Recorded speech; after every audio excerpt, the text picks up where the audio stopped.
teleprompter hello instead of going straight into it. Good talk.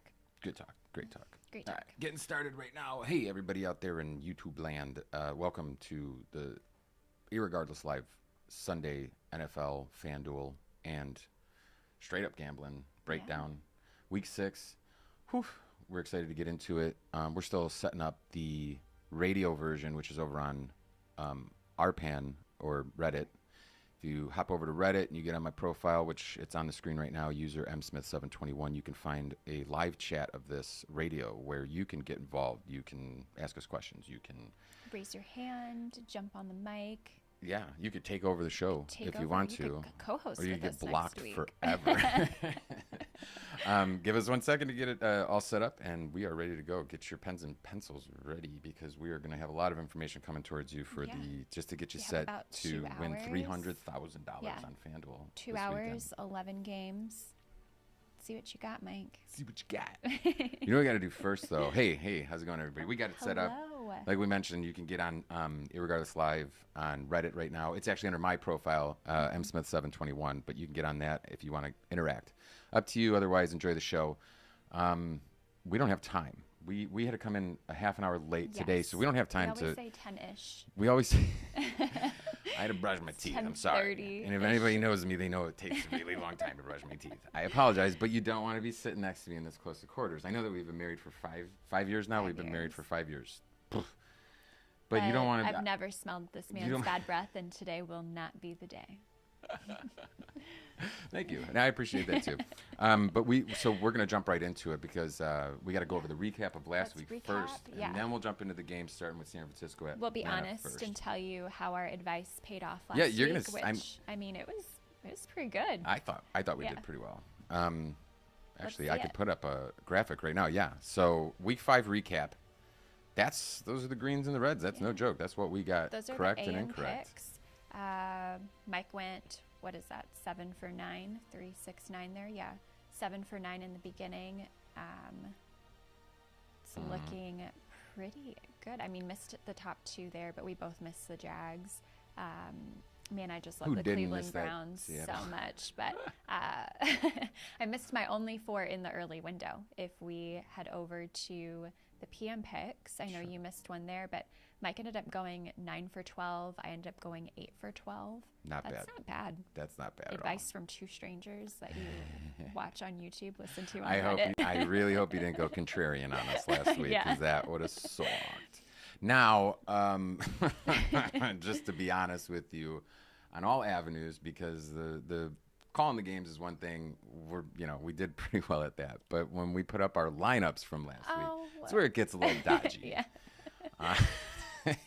So actually, my lineup would have gotten you almost 150 points last week. Dang. You would have made, I think it's 10. You wouldn't have made $10. You would have taken home $10 after the entry fee. You made a little bit of money, but don't spend it all in one place. Yeah, definitely.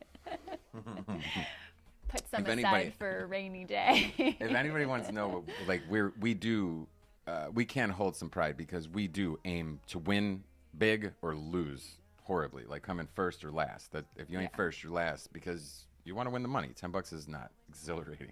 And we always seem to pick lineups that traditionally don't do well. Like they're our favorite lineups, and then out of all the lineups that we put in, there's guaranteed to be a couple more that performed a little bit better. But you can see kind of the track that we're going. We have very similar advice, I think, from week to week on how we build our GPP lineups and what you should be looking for, and we really do stay true to that every single week. Absolutely. It hurts. It hurts to lose. Yeah. It hurts to lose, and it's hard to have the discipline, but that's what you got to do to win, because it will be that lineup. It won't be the one that you're trying to get everybody's popular opinion. It's going to be, obviously, like a contrarian is the same thing.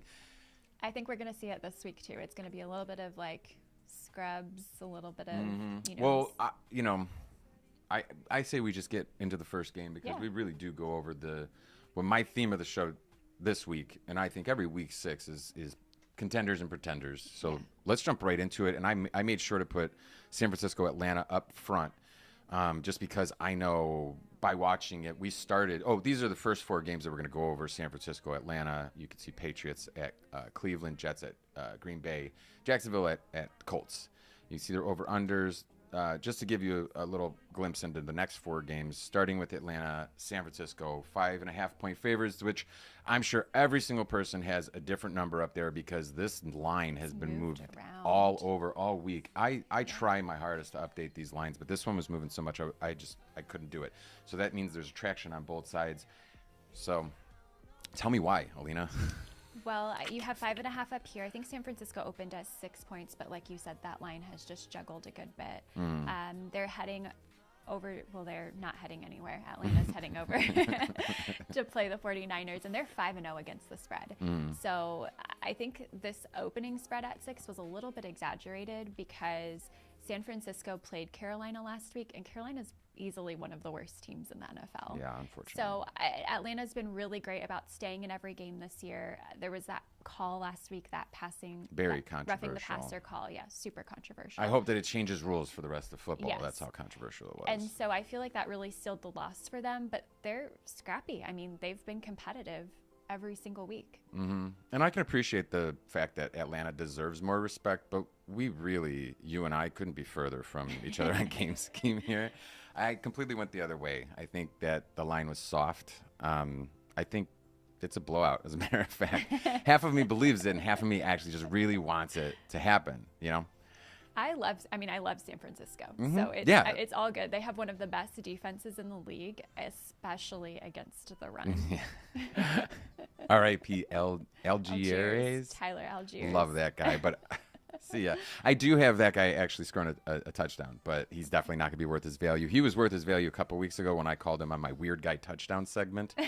He was so worth it, but now he's expensive. He's they're onto him. You see that more with these backup running backs. It's like you get them that 1 week super cheap. That's when you play them, and then you're never going to see them. You don't want to be a Johnny come lately on a guy like Algiers, so he's off my list, but he might get a touchdown today. If you're an Atlanta Falcons fan, at least feel good about that, because as I said, I think it's a little bit more of a blowout situation.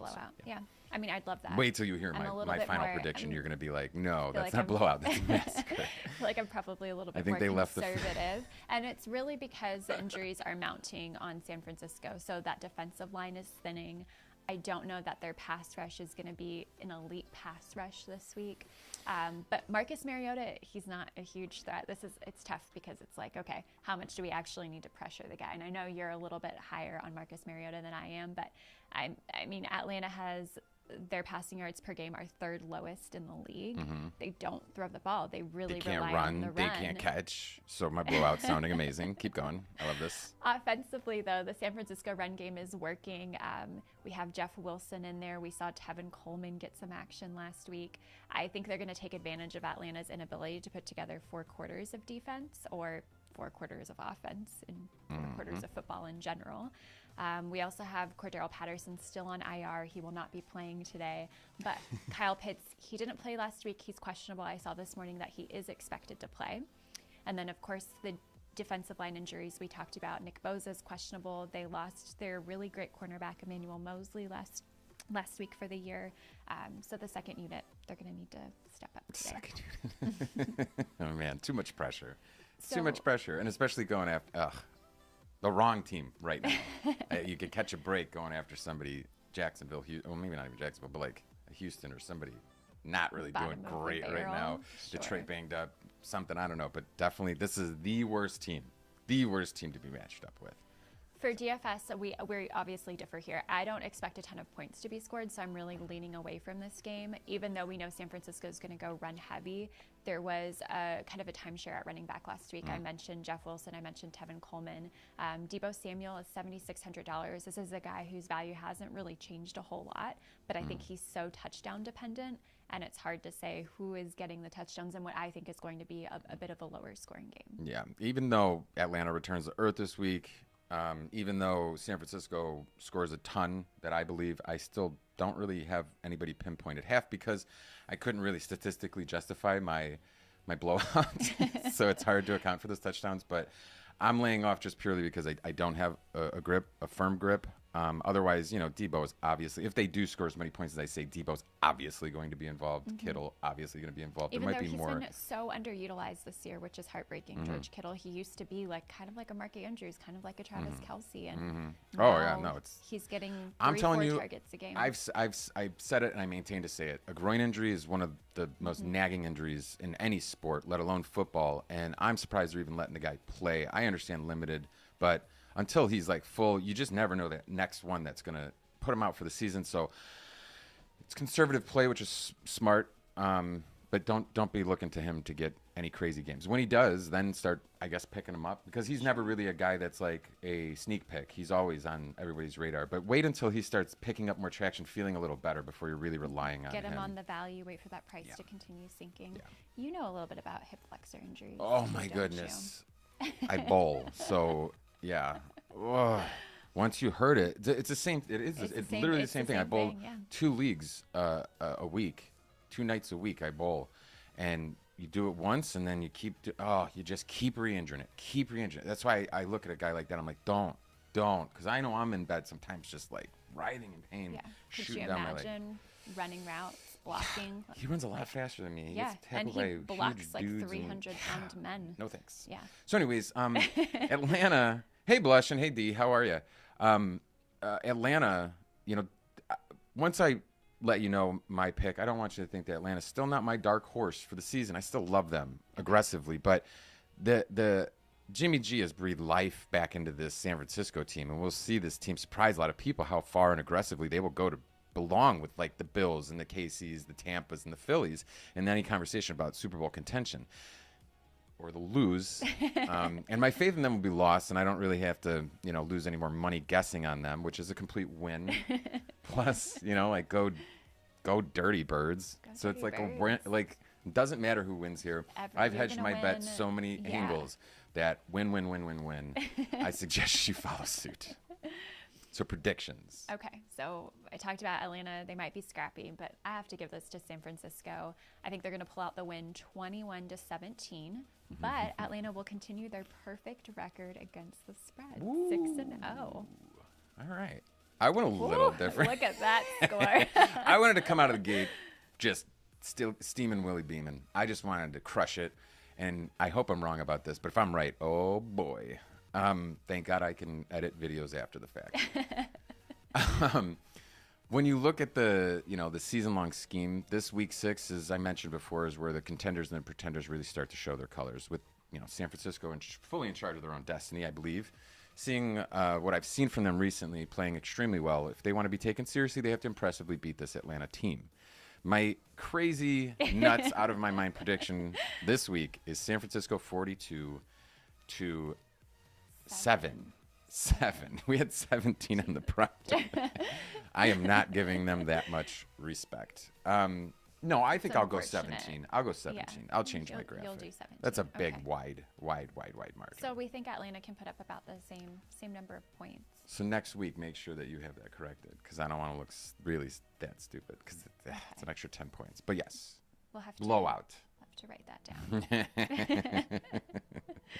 All right, we're good with that. Moving right along. Patriots, next Cleveland Browns. It's a pretty exciting game. Yeah, 2 AFC teams. Ooh, we have a huge accomplishment feat in this game, don't we? With Belichick winning something like we do. I'm gonna get the into Don that. Shula Trophy. He's trying to pass Don Shula. Well, he could pass Don Shula for most career wins. Nice. But he can tie George Halas today. Oh, George Halas. He can tie him today. Don Shula is number 1 in career wins. I couldn't tell you how many games behind him he is, but he could tie George Halas today. So with a win today, though, he can beat. He would tie George Halas. 2nd overall. It's pretty big. Yeah. That's pretty cool. Absolutely. I don't know how much Bill Belichick cares about that, but yeah. I think it's still a nice little storyline. I mean, I think this people scoring touchdowns on their birthdays or heading back to their hometown and doing well. Get into it.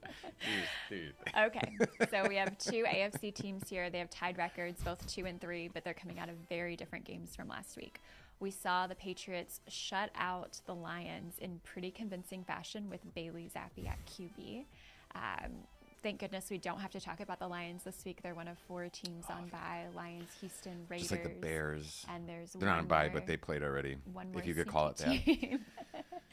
I was literally just thinking. I walked in the room and I saw my Mitch Trubisky Bears jersey. I was like, I could wear this, right? And I'm like, don't. No. Besides the fact that they're not playing, I'm like, that's the best part. They can't lose. That's why I'm wearing the rebuilding shirt today. Rebuilding since the 80s. Rebuilding since 1986. Way to go, Bears. So we talked about New England. Let's talk about the Browns. They lost a heartbreaker last week against the Chargers. They missed that game-winning field goal, potentially game-winning field goal. In fact, they've lost a lot of games by last-minute field goals. So they've opened as a 3-point home favorite here. It's smooched down just a little bit. I think it is a small surprise considering Patriots defense really shined last week. They allowed a pretty good amount of yards, which we do typically expect from a Lions team, but without a score. They finally ended a game with a positive turnover margin and +1. So looking to take care of the football and also get some takeaways at the same time. Bailey Zappi, he looked comfortable in his first career start. We always talk about, so when a guy comes in to relieve a quarterback, when he came in to relieve Brian Hoyer, there's a lot of adrenaline. It's exciting, but it's really that first time they're actually starting and playing the full game that you want to evaluate their performance. And I mean, he's like a 7th round draft pick. He's fine. But he did look pretty comfortable in there. The defense I love really when people say that, especially out. about New England quarterbacks, considering Tom Brady was like a 17th round pick too, but that's all right. We're expecting him to play again today with Mac Jones with this ankle injury. It seems like it's nagging, so we'll see Bailey again. Last week, a lot of their success was based on the run game, which is what we've seen week in and week out for the Patriots. Damian Harris was injured. He is questionable today. Last night, it looked like he wasn't going to suit up. This morning, they're calling it a game-time decision. I don't know what that does for Ramondre Stevenson's value today because Stevenson was supposed to pick up the load. I actually have him in a couple lineups to be that guy. And Cleveland's run D is bad. Exactly. Yeah, they're 28th in the league. You have to. You almost have to. But now, I always hate the coin flips when you're dealing with who's going to play, who's not. I don't know. It's not that I don't respect the people that keep it close to the vest, but I don't respect it. I don't know that I would change it because Damian's injury, I believe, is an ankle injury. Ooh. And honestly, even if he came back and played, I would expect him to be on a snap count. Yep. Or he may not even finish the game, and Ramondre's your guy anyway. So I think there's still value there. He's $7,500. We'll obviously talk a little bit more about Cleveland's DFS, ranked 28th. It's a no-brainer. Absolutely. So. On the Cleveland side of the ball, the scheme's pretty similar. We have this great rushing offense with Nick Chubb and the twins. The twins. Yes. I really can't. I can't tell if New England gets no respect or if Cleveland gets too much respect. I think it is Cleveland gets way too much respect. Either way, Bill Belichick's going to have his hands full figuring out what to do with Harris out. I had Harris out. That's why I'm hinging on that. I based a lot on that. With Harrison, I still think that. Thank you for comforting me, telling me that it might not be that bad. I do trust my wife's opinion on this, especially when it comes to New England running backs. She has, if there's anything she's pinpointed so dead on balls accurate for the past several years, it's New England running game when it's been platoon, when you got 3 dudes out there and it's Rex Burkhead, Harris, and whoever else, and she can nail the dude. It's hard enough to nail the 1 out of the 2. She can nail it 1 out of 3, 1 out of 5 sometimes when they're platooning over there. So I trust her especially with anything, but especially New England running backs for whatever reason. Thank you. If they're going to be comfortable, that's good because Bill Belichick's going to need all of his attention focused on how to keep Chubb and Hunt tandem out of the end zone several times. When I ran simulations on this one, I was seeing touchdowns from both. I was seeing very creative play being spread around. I didn't see one guy dominating one way or the other, which is what I usually see. So that's, one thing to take in mind. If you are thinking about taking one of these running backs, first of all, that's their greatest weapon, and Bill Belichick is famous for shutting down people's greatest weapons. Absolutely. So let's just, His number one goal going into this game is going to be how can I shut down Nick Chubb? Yeah, but then there also is a difference. You can get swallowed up when you have 2 pretty damn good running backs that could be number 1 running backs on respective teams, and one of them can catch like son of a gun. Yeah. It's a different story altogether. What I think is that they have a good game. In tandem, I think they equal probably a really good running back, but individually, not worth it. Definitely wouldn't go for Chubb. If you're going to take one of them, I think Hunt gets probably 40 yards with a couple of targets, catches. and a touchdown, which would be fantastic for a guy. I think he's $6,000, but Chubb I think is going to be extremely way too expensive, so I'd lay off him. I mean, you're spot on. I remember when I was saying this too. There is another option. I forgot. Neither is an option. It's the best option. Neither is an option. It might be the correct option here. Anyways, I think it is the correct option too. I did not have either of them. I just know some people get really married to those decisions. If you're going to do it, I think Hunt is your choice over it. But like I said, quite a bit cheaper too. I have a hard time paying up for Nick Chubb because you never know what you're going to get. Yeah. It's like a box of chocolate. Did I say I think that's in here. Don't ruin my joke. So step on my joke. It obviously starts on the ground. We have to open up the pass for Jacoby Brissett. He'll be in for most of this season until Deshaun Watson's back. So let's see if he can keep it afloat. I see what name you're about to mention. It's giving me hives. I never say his name. Amari Cooper. So a couple weeks ago, we were pretty shitty on Amari Cooper. We were like, do not play him. He sucks. This entire team is damned if you do, damned if you don't. Sure the is. Entire team is damned if you do, damned if you don't. What I've noticed is in terms of cornerback matchups, when Amari Cooper has a pretty positive cornerback matchup, he does play really well. They are playing those matchups. And you have somebody who can throw the ball. I imagine that... Force the ball into him. Exactly. That's more of what it is. Force the ball. He's $7,100. He's getting 26% of the target share. Please find me another wide receiver one that's under $7,500 who's getting over a quarter of the targets handed to them. Just the ceiling here. The ceiling. His ceiling. Every week for the past 5 years, his ceiling has been. Ceiling, yeah. If you haven't gotten burnt on Amari Cooper more times than you have benefited from him, I don't know what you're doing You're right. Not a true fantasy player. Don't be gatekeeping my eye. You are definitely a fantasy player. But you're in fantasy world thinking that he can consistently not, you know what I mean? Like, he can help you out, but for everyone, one step forward, two steps back. One step forward, two. Nope. So you just keep him off the table. Do the right thing. Just don't play any Cleveland Browns this week. Don't play at all. Don't play Go to sleep. anything. Wait until Browns are on a bye. A couple injuries to watch. Obviously, actives and inactives will come out a little bit later today.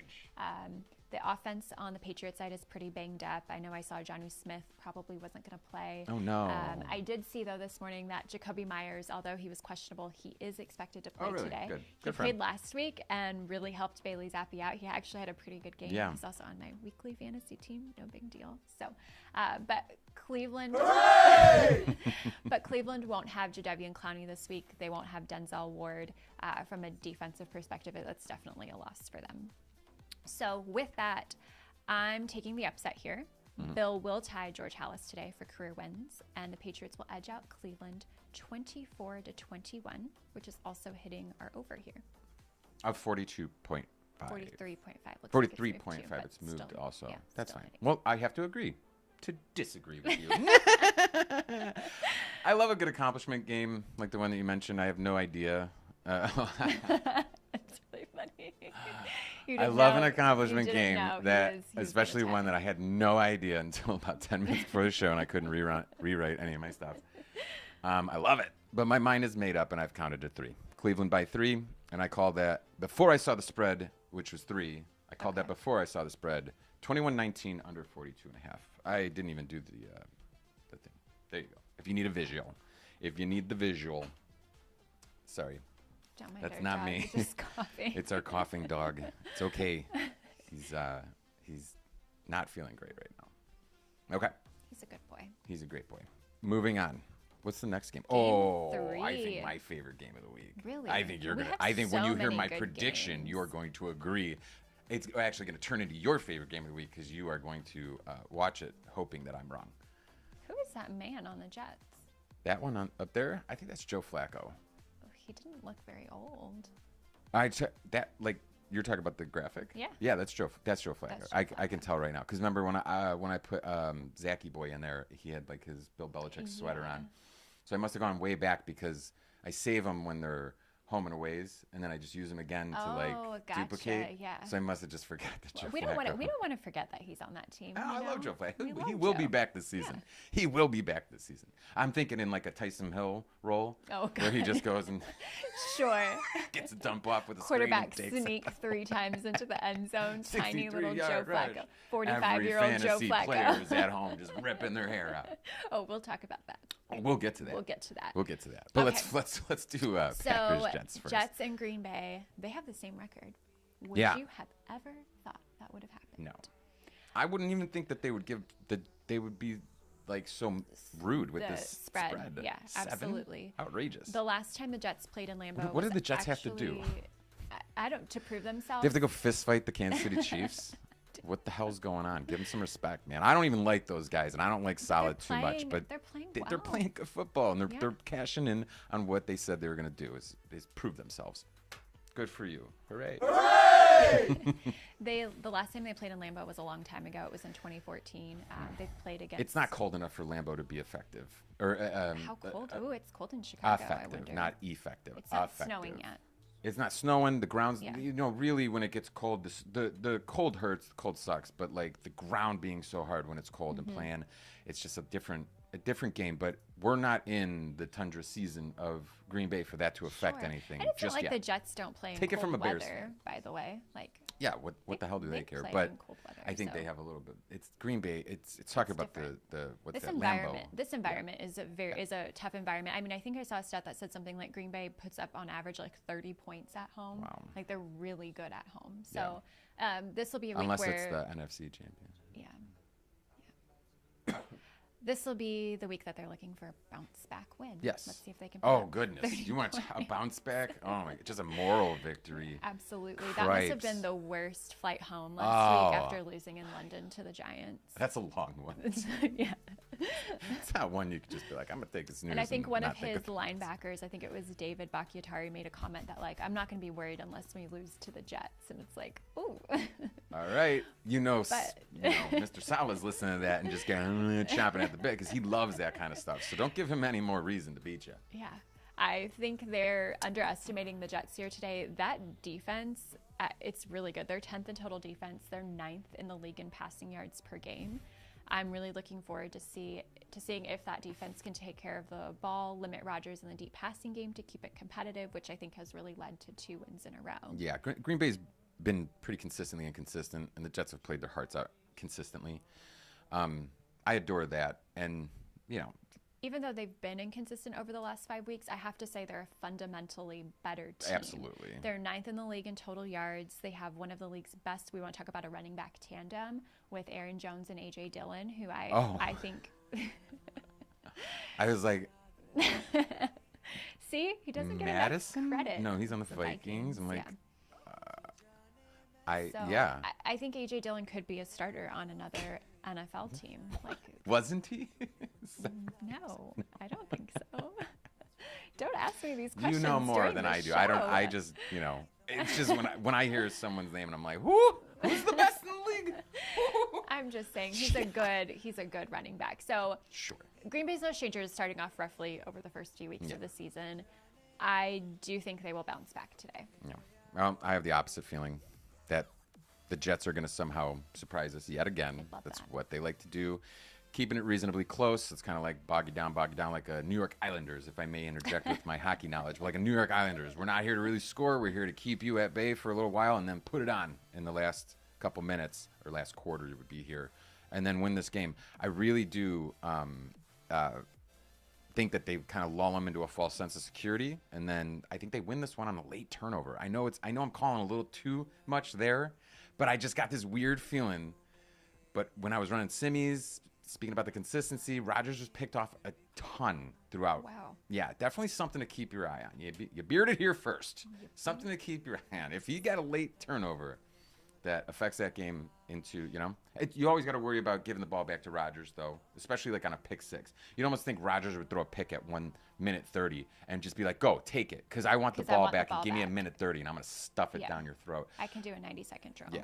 Hopefully that doesn't happen. But if it doesn't, I wouldn't be upset either. But let's just keep our eyes out. Okay. Green Bay. No, I changed this. Is that my pick? No, this is my pick. This is mine. It's losing okay. it. I'm losing it. Sweet boy. Like, I picked the Jets. I'm not expecting a blowout. So I am all for the Jets keeping it close-ish. I think they're going to cover that spread, which it opened at 7.5. It's at 7 now. So I'm at 27-20, which would be a push there. But based on when it opened, they would have covered. Push?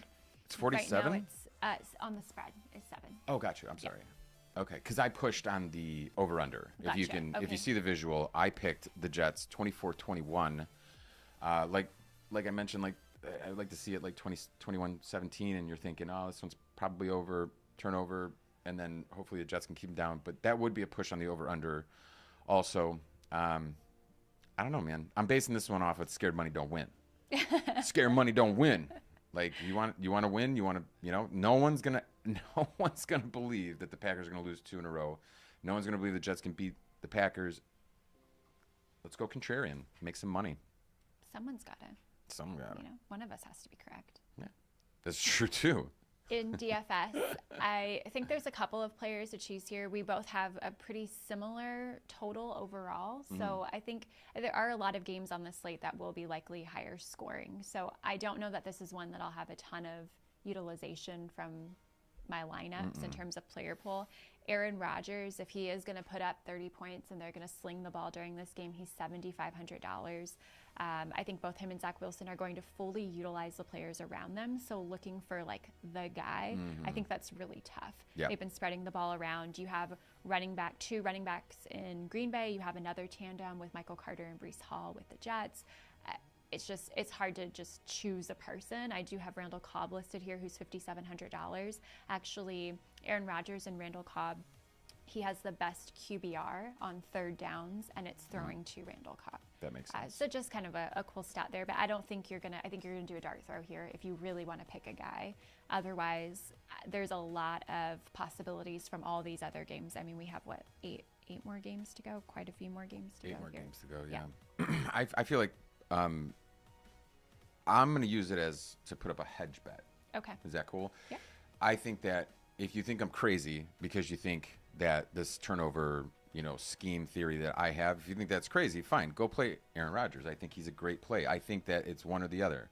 Aaron Rodgers has an amazing game, or the Jets defense has an amazing game. It's not a bad hedge if you want to play both of them and see, hey, I mean, typically it's not a great bet to do. I know that a lot of people do like to do it in daily, like, oh, well, certainly if I just play this team over here and then play their counterparts, one of them's got, and then neither is an option for them both to do very poorly, and that's always an option. But I think it's an interesting one here, and maybe the riskiest and then therefore the highest ceiling for both possibilities. If you can hedge that, I pretty much take advantage of that every single time. So look for me to have the hedge. I don't think it's going to my main one, though. I think Aaron Rodgers got beat up by somebody you're not going to believe. He sure did, and you will not believe it. But I would put the Jets defense in a roster, put Aaron in another one. And if you play Rodgers, make sure it's with Lazard. I did in running semis. I'm just going to throw it on there. On running semis, Lazard was the guy. Okay. And he was a good guy. Perfect. They were good guys. All those receivers are between $5,200 and $6,200 on both teams. So if you do need to find someone of value, of deep value, we're probably going to have like a Scrubs and Stars lineup this week for Fanduel. I think it's really, there's so many good matchups, some juicy totals out there. So yeah, if you need a lower cost guy, I think you throw the dart. He has Lazard. I have Cobb. Let's do it. We'll see what happens. All right. Sweet. Next game. Who we got here? Jacksonville at Indianapolis Colts. Why do I have deja vu? Because they played 3.5 minutes ago. They just played. Well, we have another AFC matchup, but this one is divisional. And it couldn't have been a worse game to go off of either, I don't think. Oh, the game a couple reflecting, weeks ago. having recency bias. Just real quick, going on recency bias. We'll go into it. Yeah, anyways. We literally just saw them play. I think it was week 2. I'm not looking forward to this game. I don't care about this game. Jacksonville shut out Indianapolis. And what's difficult about this is we've seen glimpses of really solid play from both teams. It's like, who are we going to get? Last week we were all on the Jags. They looked so good. And then we were reminded why the Jags aren't that good, because they can't play like that all the time. Yep. We saw, Jacksonville, we talked about shut out the Colts previously, but they beat the Chargers, and Indy beat KC a couple weeks ago.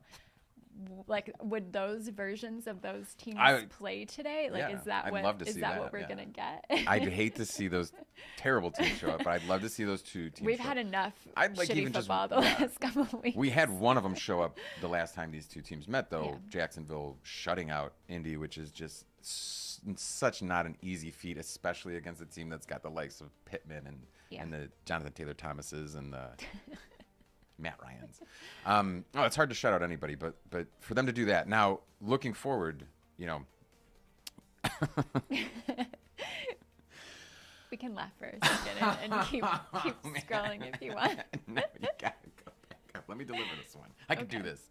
I'm gonna have to learn. This is my first week on prompter, so it's a little bit of a challenge. I've never done on prompter before. He also doesn't get to control the prompter. So when you say I would love to see those teams play today, I was like, so you don't want to see Indian Jacks play the worst game ever? That would make for a perfect Thursday night game, though. Did you know that you're not allowed to score over 20 points combined on a Thursday night football game? That was a joke. Moving on. But I'm getting better. Piggybacking on the did you know from earlier. Oh, and my wife mentioned the did you know, and then she didn't do it. And then she was just trying to make me yeah. He thought it was too corny, so I took it out, and then he was supposed to piggyback on the did you know. So it's all good. All right. Last week. So last week's game was really Jacksonville losing. It had nothing to do with Houston winning that game. They had almost 200 yards more in total offense. They didn't surrender a sack, but they could not get the ball into the end zone. I was going to say, did they even?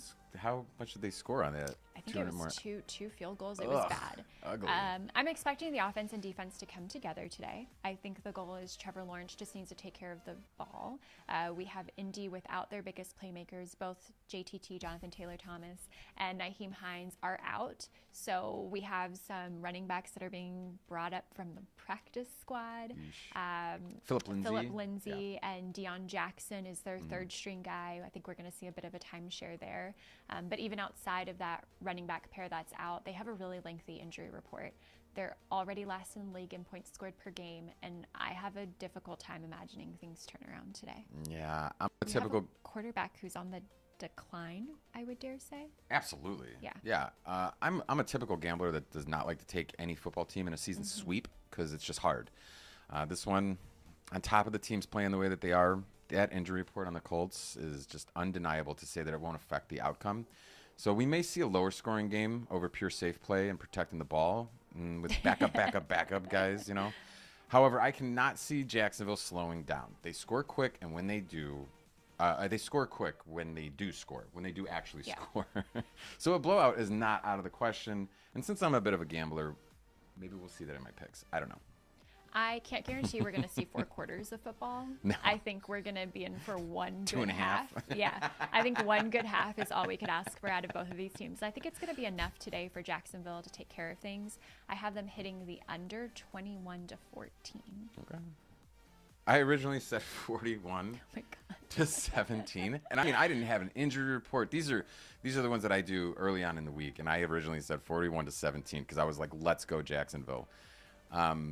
After the semis, I think I came back to earth a little bit. I was kind of going on 2017 Jacksonville, and then I heard about JTT and Hines, and I settled on 33 to 17. Jacksonville, take the over. 33-17. I was thinking in the beginning that Jacksonville could score and beat the over under by themselves. Yeah. But let's understand that points come off the board when defenses come playing a little bit harder, knowing that their players are out. I always like that scheme, that theory, and then it'll be a little out of hand, but I'm thinking halftime is like 21-7, and then the Colts get something in garbage time. Exactly. Jags aren't there for the second half of the game. Yeah, exactly. Jags may only need to play half a game, which is interesting. In DFS, I'm staying very far away from the Colts. Oh, gosh. I don't think there's any reason No to way. play a Colts player here. No. I know you don't love this pick, but granted, someone will probably pop out of there like like Deion. a Philip Lindsay. Or, oh, God, please don't tell me. Let's just be honest here. It'll be Philip. No Philip Lindsay. No. 5 fumbles out of that guy. He's a Philip Lindsay chaser back on the Broncos days. Yeah, when he was a rookie, I was like all on that guy. Yeah. Ugh, bye. So you don't love this pick, but Indy does give up over 16 fantasy points per game to the tight end position. I think Evan Ingram is is a decent option here. I think there are a few other tight ends that I would prefer to target, but he is $5,200 if you need to save the money. He was targeted 10 times last week and still has not scored a touchdown this season. Could this be the week? Is this the week you want to play Evan? That's the whole point, because I already played Evans the first time they played. Because of what O.J. Howard did to Indy week 1, I was all on Evan. I was fooled, and I was embarrassed in front of everyone. So he's dead to me. Christian Kirk was the only player with a high-end 2 to 3 touchdown average in my simulations. So I'm going to go with Kirk, even on my DFS. Okay. That will obviously backfire, but I have to stick to my convictions. I love that. Yeah. I'd love for Christian Kirk and Trevor Lawrence to have 3 a great touchdowns. Game. And spoiler alert, when we see our FanDuel lineups at the end, you have a interesting player from that game. Do you want to talk about him, or do you want to wait until I might then? have several. Do you want to wait until It's a surprise. We're going to talk about it later. Perfect. Well, then let's head over to next 4 games. Game 5. Game 5, Minnesota Vikings at Miami. Such an interesting nice one. Warm with weather. Warm weather and a backup QB. Bengals Saints, which wait until you hear about that injury report. Man. Good Lord, we might have to take a half an hour just to go down it. Ravens, New York Giants, which is one of my favorite picks of this week. Tampa Bay Steelers, which is there is no reason you have to watch that game of the week. That's what I call it. So let's get to Minnesota Vikings at Miami. At Miami, they get some warm weather. Warm weather, but it's like slippery, and it's like humid. Miami, and you never know which one of your players is out hanging out on the Miami beaches all night. And I don't know that I like it. I don't know that I like, you know what I mean? Like there's an instance of this. It's Montreal. It's probably why they don't have a baseball team, the Expos, anymore, because it was notorious for people going over there and partying all night long, and then showing up to baseball games completely not ready to play. It was such a bad. So I think Miami kind of falls into the same category. You think the Vikings got at it last night, and they're going to show up today, and they're not going to be ready to go? Dalvin Cook was just dancing on the bar with Adam Thielen. Shot. And he's on a beach with a bottle, 6 a.m. Yeah. And he got a football game right now. He just woke up a little while ago. If I was in Miami and I was playing football, that's how it would be. So. Thank goodness you're not a Viking. So Minnesota is heading there as a 3-point road favorite. I struggle with this because Minnesota is, well, they're the Vikings. There's a ton of talent on both sides of the ball, minus a little bit at the helm left to be desired. But it's been a little scary watching them play. Last week was no exception. I strongly felt they would demolish the Bears mentioned it in my prediction, and they let Chicago get right back in toward the end. I think it might be a tendency to play down to their opponent. Interesting. Would I be able to, let's see this. They were able to beat the Bears 21-17. Couple missed opportunities there from the Bears also, which is pretty much that's the Bears' specialty, missed opportunities, squandering, stuff like that. I don't even want to talk about that last Thursday game. Moving on, let's see. It's my turn to go. I'm like, why is she doing? Mixed bag of goodies, box of chocolates, never know what you're going to get. Justin Jefferson is like getting a whole box of turtle pralines, but when he doesn't show up or is tightened down and minimalized, the rest of the crew sort of goes flat, like you opened up a box of chocolates and it was coconut-filled dark chocolates, which are disgusting. I have a very weird feeling about this game, and my eyes are all over Miami defense. I think they might not have the best chance or odds, but their ceiling is highest, and a lot is at stake. They know that they want the defense to win. They know that they can't rely on the quarterback. They know that they cannot rely on the offense. They know that if they could rely on the offense, you're going to come into finding that out during the game, not before the game. There's no like, oh, yeah, this is going to happen. I don't know if people know this, but most people I don't know why I'm even doing it. It's hard for me. I need people out there to understand why I'm going with Miami's defense is half. Because I really do think that Miami can do something against Minnesota, but I also really hate the Vikings. Okay. I hate that my bias comes into it. I know that people think that Chicagoans hate Green Bay Packers fans and their franchise more, but I'll tell you right now, true, real Chicagoans, born and raised, knuckleheads, we hate the Vikings way more than we hate the Packers. I respect the Packers. Anyways. So Miami defense is what I was trying to say there. While you were doing the prompter, and I was like, "Where the fuck am I?" Sorry about that. It just kept going. We'll let you take like, the remote. I have no idea where you're at either. There was also a rant in there, and as you guys know, I know. I was gonna go back. So then I'm like, well, how does any of this make sense? I'm just like, dude, go back, and I'm like, where am I? Sink or swim. Well, we'll restart here at the top. No, we won't.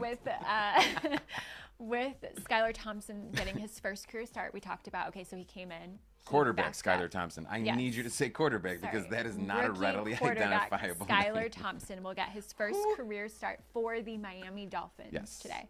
He came in as a backup last week. I don't know what to expect from him today. This will be the first game that we can kind of see, which is this why you're hoping that the defense can really win it for them. They just won't be prepared for what Skylar brings them. Absolutely. You don't know. If you get in there, it's a pleasant surprise, but you better be building this game around winning on defense. If he comes in and he's using Waddle like he should, if he's using Hill like he should, then, hey, let's rely on this kid and let's win a football game. But let's be prepared 100% to go into this game thinking we're going to score 6 points off of 2 field goals. And therefore, we need to win by shutting down the Vikings. Is it going to happen? Who knows? Can it happen? Yes. Do I want it to happen? Of course, because I love their defense on Daily Fantasy. I think it's a great price at $4,000, and I think it could really do some damage. And I'd love to see the Vikings lose. So, again, another one of those win-win wins. This is what I do. This is what I do. I'm just gonna be on the opposite side of this here. Minnesota has consistently scored about 20-something points every game. That's exact. Sure. And the defense has stayed extremely healthy. They have one of the shortest injury reports in the league right now. Mm-hmm. But Miami's going to... And then here you go to just ruin my day with so their defensive stats. Ugh. Yeah, so Miami, they're going to struggle offensively. She's got no heart. Right? Rookie QB, he's not going to be able to read coverage. He's not going to get his first and second looks, quite quick enough. That was terrible. Quickly enough. He's going to hold on to the ball too long. He's going to feel that invisible pressure in the pocket that's not there. So offensively, it's going to be tough. But defensively, they're giving up so many fantasy points to the quarterback, wide receiver, and tight end position. And with Thompson's inability to stay composed in the pocket, I could see the Minnesota defense being a really good play. So you're just basing this, you're not basing it very personally, you're just saying from experience with younger people, that's exactly, and I couldn't agree more. I just hate giving this kid a death sentence before he's had even a chance to try and do something for us.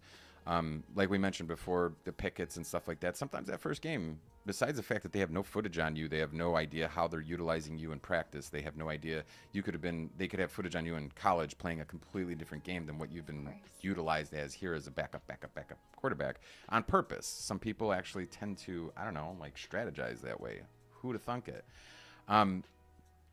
With that, let's give the kid the benefit of the doubt. He's had a week to practice. The Vikings are, if the Dolphins can give him a little bit of juice on the defensive end, I believe this kid can manage a game just fine because you can never forget the fact that he's got that Waddle and Hill guy. Those two are the best wide receiver tandem in football. Hands down, not even an opinion. I feel like I could do something with those two. So I want to give the kid a little bit of credit. What's your prediction here? My bold prediction, 22-11. Wow. Okay. Yeah. Dolphins, 22-11. Dolphins. And then I'm on the other side of that coin. I definitely like the Vikings here, 28-17. Yeah, we just never see eye to eye on taking risks. Never. 17 is almost generous, I feel like, for Miami. But as you said, fortune favors the bold. Fortune favors the bold. If you can stomach playing Kirk Cousins, he's $7,600. I actually did play him a couple weeks ago. He put up 25 points. Definitely made value. I think he's good for 3 touchdowns here. And remember, he ran one in last week. I don't expect Cookie Boy to do that every single week, but it's a nice bonus. Could make him a running back. What are you talking about? Justin Jefferson feels a little chalky here. He's $9,200. Yeah. There's a handful of wide receivers that are super expensive that have statistically very good matchups. I don't know how we're going to pick one here. I don't know how we're going to possibly afford a $9,000 receiver this week with all the talent out there. But he is in one of those chalky times where maybe you got to play him to win the $300,000. Yeah. And then I mentioned tight end. Miami also gives up a lot of points there. I'm not big on Irv Smith. He's $4,900. I think there's some better matchups, but of course, would like to mention him here. Yeah, I'm just big on Waddle. It wasn't obvious during the entire talk. He's $7,300, and of course, with my dark pick, he just makes sense. I wouldn't go putting. Don't get me wrong. I wouldn't go putting that quarterback on with Waddle or something like that, or with Hill. I wouldn't do that. I'm not psychotic, but Waddle, the guy breaks open for like 63-yard touchdowns almost every other game. I gotta go with that guy. And if you're gonna think of drawing up some crazy plays, why not do it now when you kind of already have one foot in the grave on this game? I could see like Tyreek Hill jet sweep touchdown. Like they're gonna do some They're funky gonna stuff get this creative, week. and I can't wait to see. Of course, my dark pick is Miami. And they're my weird guy touchdown also this week. Okay, you think they're gonna get a defensive touchdown? I think they're gonna get a defensive touchdown. Okay. Yes, I think it's gonna be on Justin Jefferson. You think they're going to intercept a target intended for Justin Jefferson? He's going to run a route that he's supposed to cut in on the corner, and he's going to go back behind him, and it's going to go pow. See you later. Because they're going to be waiting for it. Because I'm waiting for it. Because I've seen it happen too many times with this kid. Because you love when Kirk Cousins gets picked off trying to force the ball to Justin Jefferson. Justin in particular makes terrible decisions when he is on corners or safeties. Like he's it's a thing. It's not every once in a while. It's like a thing. So if Miami wants to win, they're going to focus on something like that. They're going to practice on that bracket. Harp. What? You bearded here first. That's all I'm saying. Why are they $4,000? As far as what? Their price, Miami defense. Why would they be $4,000? Because I'm right. That's why. That's why. No, seriously. Like, I'm not saying that like because I'm right. I'm saying like even FanDuel knows that there's something up here because that's wrong. That's. Yeah. I wanted them, and then I went and checked out their price, and I was like, now I really want them. They should be $3,500. Absolutely. I feel that. I can respect that. Yeah, that's what you're looking for is when FanDuel knows better than you, but you're too, they know what's up to do it. Yeah. They know what's up. We're cruising through. I was gonna I was gonna say what's up, and then I was gonna do the one from Community where he's like that. Then you can see what's up. Remember when Dan Connor? No. Yeah. I'm just saying, Ding, so ding, ding. We're big Community fans in this house. Huge Community fans. That's all we basically watch. I was just trying to do it on the wrong thing. That's okay. Next game. We love this game. This is going to be a great one. Cincinnati at the Saints. 1.5-point favorites, which is just kind of rude. Is it? Have you seen what high school football team the Saints are about to drag onto the field today? I'm excited to talk about And then the Bengals are just starting to get their shit together. And some rhythm, yeah. And we're going to give them... I mean, we'll get to this. This is a case of a team... It's almost like I hope the Saints win now. That's better than their record, playing a team that's Cincinnati, in case you couldn't decide between the two who I was talking about. Against the Saints, who I think are really lucky to have 2 wins here. Yeah. But as you mentioned, Cincinnati is only a 1.5-point favorite now, and I think that's laughable. Yeah, it's ridiculous. Vegas is not giving them credit, especially if you scroll through the New Orleans injury report. I say scroll because it's long. Like, it's really long. I don't even know how they're getting a 53-man roster today. Normally I go through them and I'm like, who the hell is that? Who the hell is that? This one's like, he's not playing? Olave is not playing. He's Landry, out. His concussion, he is out. Landry is not playing. Michael Thomas is not playing. Lattimore is out. Jameis Winston, so that they didn't have to sign somebody from the practice squad to release somebody on the roster. He is going to play as emergency backup today. So you have Andy Dalton, you have everyone's favorite DFS player, Taysom Hill. I play him today. Getting creative. So you want to talk about who someone's going to have to get creative, and they're already creative with that guy. Yeah. I think you see him come and take some reps at QB today. Oh, absolutely. Yeah, like a few more than last week. What did he have? You like saw 2, it like 3? red zone last week mostly, but he came in for a couple of designed runs. If I was them, I'd 50-50 him. Okay. I'd platoon him. Why not? Why got to lose? Nothing. Yeah. Absolutely nothing. Especially if you're down earlier. I don't know. But that's me playing frivolously with a professional football team. Which is what they're going to have to do today. I mean, I like taking risks. So this goes a little bit for the Rams as well, but I think we've all expected a bit more from last year's Super Bowl contender. Absolutely.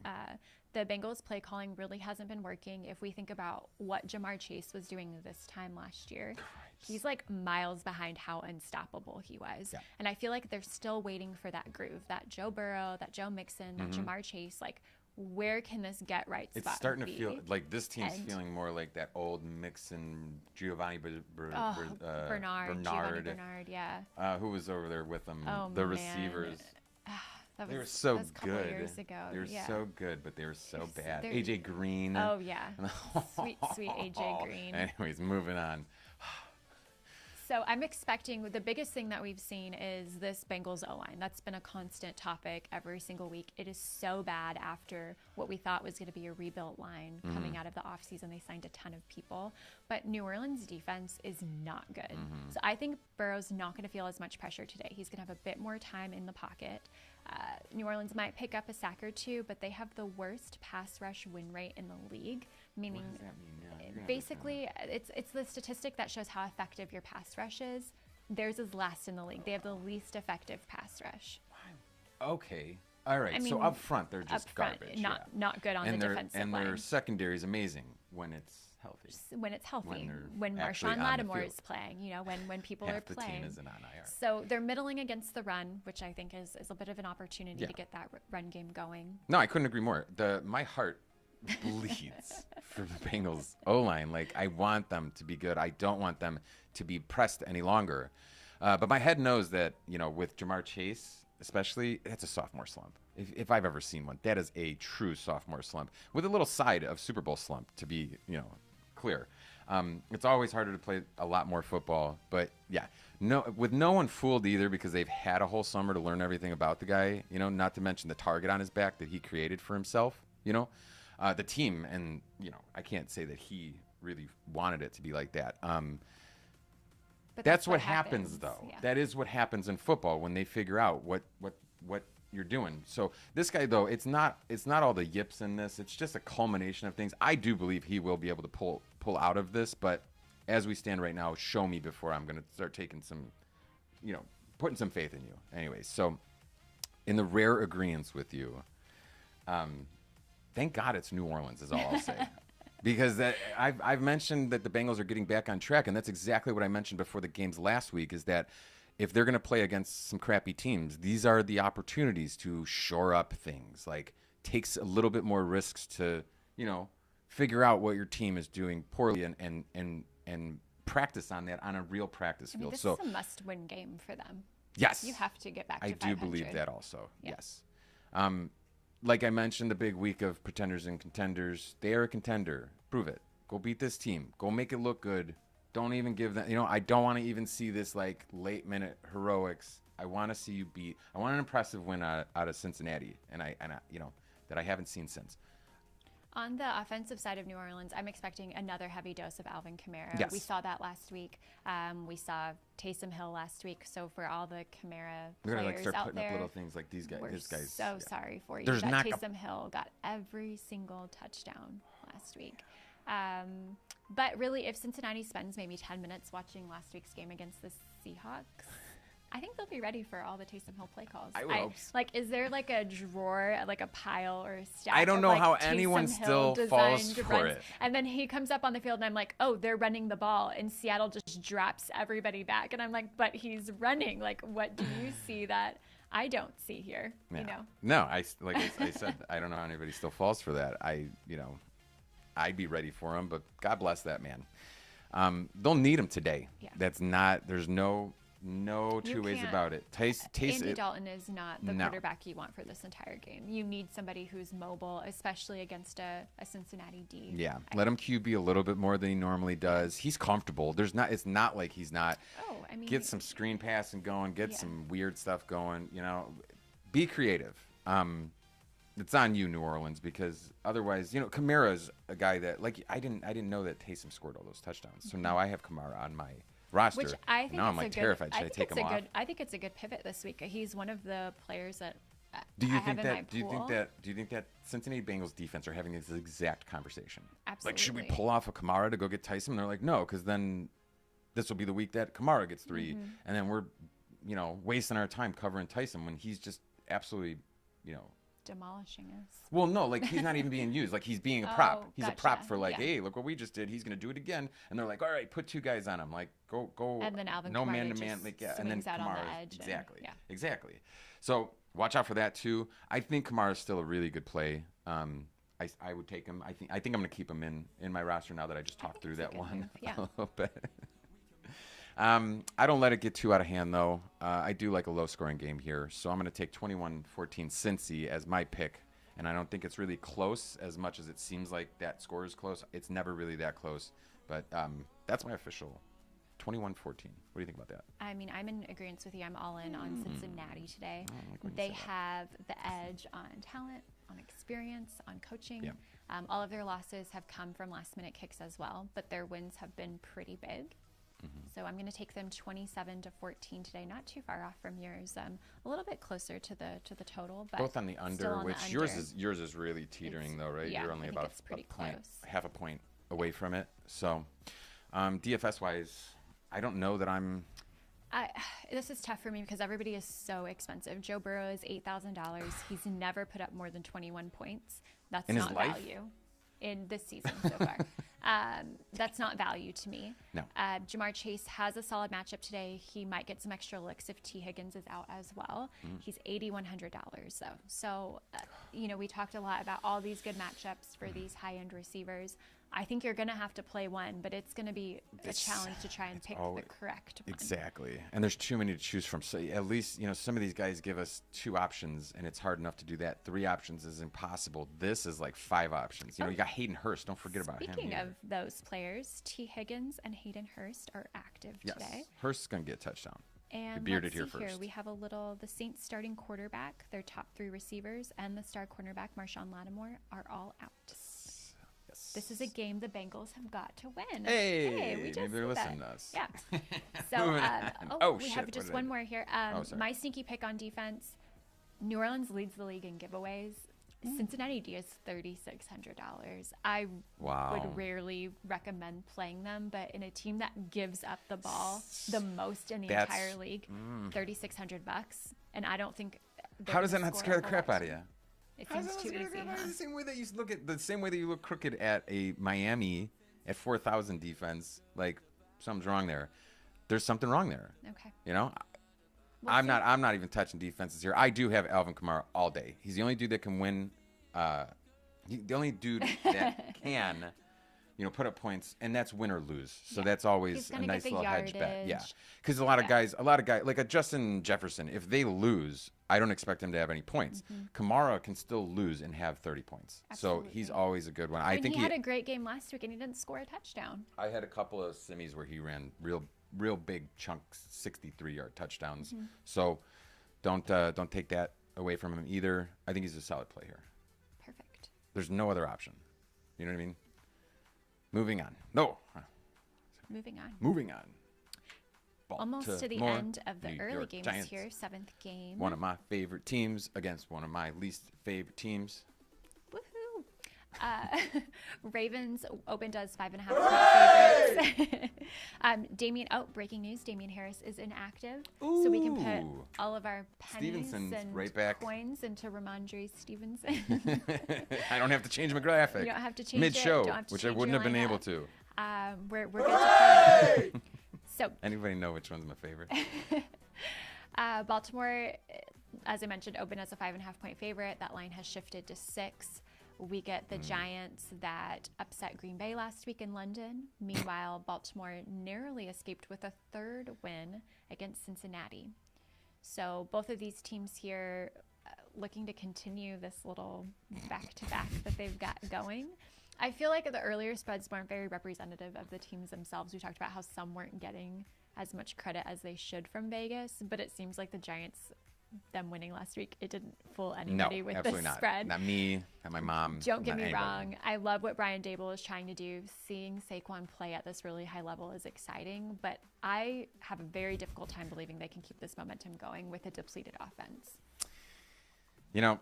As I mentioned before, this is the time for contenders and pretenders, and this is a big pretender for me. To start acting like the teams, that they actually are. I do believe that Baltimore is much better than their record even reflects. Even though they're 3-2, that's still they should be 5-0. That Miami game got away from them, And then you got the Giants, which is the complete opposite. Their record is just crazy that they are unreal. 4-1. And you know what bothers me more than anything? I should just read off the teleprompter because I got really heated while this was the only one that I was writing out last night, and I got like mad. So let's just do it. Let's This will be a good test for you. Most surprises are over in New York Giants as one of the pretenders. We'll see today what happens. I don't like New York. I think they have a collegiate level team and a high school level coach. The rah-rah is over. I predict they lose 4 out of their next 5. No, wait. They have the easiest schedule of all time coming up. Texas, Washington twice, Jacksonville, Seattle. Unreal that this team could potentially go, slip one out here, just being weird, which unfortunately I saw a ton of simmies where the Giants actually won it. They edged it out by a field goal. Weird. If they are to do this, I don't know that I continue watching football ever again in my life. And that's an iffy, but if they seriously show up in week 10 and they're 8-2 or something, that will be outrageous. Good for them. Well, that's my I think there's more. Both teams have similar schemes. It was really mad. That's a good segue. I hate that. So both of these teams, they kind of do the same thing, right? They focus on the run. They do it well, but their defenses have some serious struggles. Baltimore's secondary is absolutely terrible. They were bad last year due to all the injuries. Even with a healthier team this year, they're still really, really bad. They need to learn how to chew up clock and hold on to the ball a little longer. This fast pace, so like let's go, score. Yeah. You're like, hey, that gives the offense a ton of time, which gives your defense too much time on the field. Way more time on the field. Yeah. They're not Rocky, every one of your defensive players. They need breathers too. So Exactly. slow it down just a little bit, would you? And the Giants' run D. I can just see Harbaugh chugging pots of coffee in the morning. He's like, we're gonna go, and you're like, take it easy, man. Calm down. We have 60 minutes of football. When he's winning, he looks angry on the side. It's weird. Anyways. Speaking of bad defense, Giants' run D is 26th in the league. Both of them do have significant injury lists, but Baltimore's has a 4th best scoring offense, and they're ready to go. They're pretty healthy overall. I don't think Rashad Bateman is playing today, but you have Mark Andrews, you have Devin Duvernay, you have this running back core, and Lamar Jackson, who's the team's basically leading rusher at this point. The league's leading rusher almost. Leading rusher, yeah. But Giants' lack of depth at the receiver position, this is really where I feel like the edge is here. Who are they going to throw to? They don't really have anybody, and it's going to take the heat off of a struggling secondary. Yeah. So that's why I have the edge going Slayton, to Baltimore. I think, is over there. He's Darius a possible. Slayton, I think you have Nick Ritchie is over there. And they're going to be cheap, but at what cost? Yeah. Pun intended. I don't know how many points we're going to actually see being put up today by the Giants. Yeah. If the Ravens can really just focus here on stopping the run, stack the box, I feel like I've gone into every game saying the same thing, and yeah. then the Giants somehow pull out some crazy crazy tricks in the back. I hope that they're onto him. I hope that the pretender status finally kicks in. I hope that, in week 5, you could surprise a lot of people. Mm-hmm. Week 6 and beyond, it gets a little more challenging, especially when we get to teams especially the Ravens right now. If Ravens come in here at 5-0, I'm a little more worried than 3-2. 3-2 is a little fire under their butts. Absolutely. Let's go. So gotta win. Let's go. Yeah. I think you both have to win. I think both teams have to win. They have something to even though today. The Giants will play that, we're still, 4-2 card afterwards. They shouldn't, because if you lose this game, it's the first signal of you got a long season ahead of you, bud. 4-1 doesn't win the playoffs. Anyways. The edge here, it sounds like we're in agreement a little bit. It goes to Baltimore. Yeah. They have a healthier offense. You have the quarterback IQ that you get with Lamar Jackson compared to Sweet Danny there. They're favored by 6 points currently. I'm really comfortable with that. I'd take Baltimore to cover the spread. I'd take the over. In fact, I have them winning 28-21. Mm-hmm. No, I hate this game. I'm not big on either one of these teams realistically. Like I do like Baltimore, but I don't like in game. You hear me say earlier that I like Baltimore. I do like Baltimore. They're a fun team to watch, but they're nerve-wracking as a gambler. So that makes me hate them.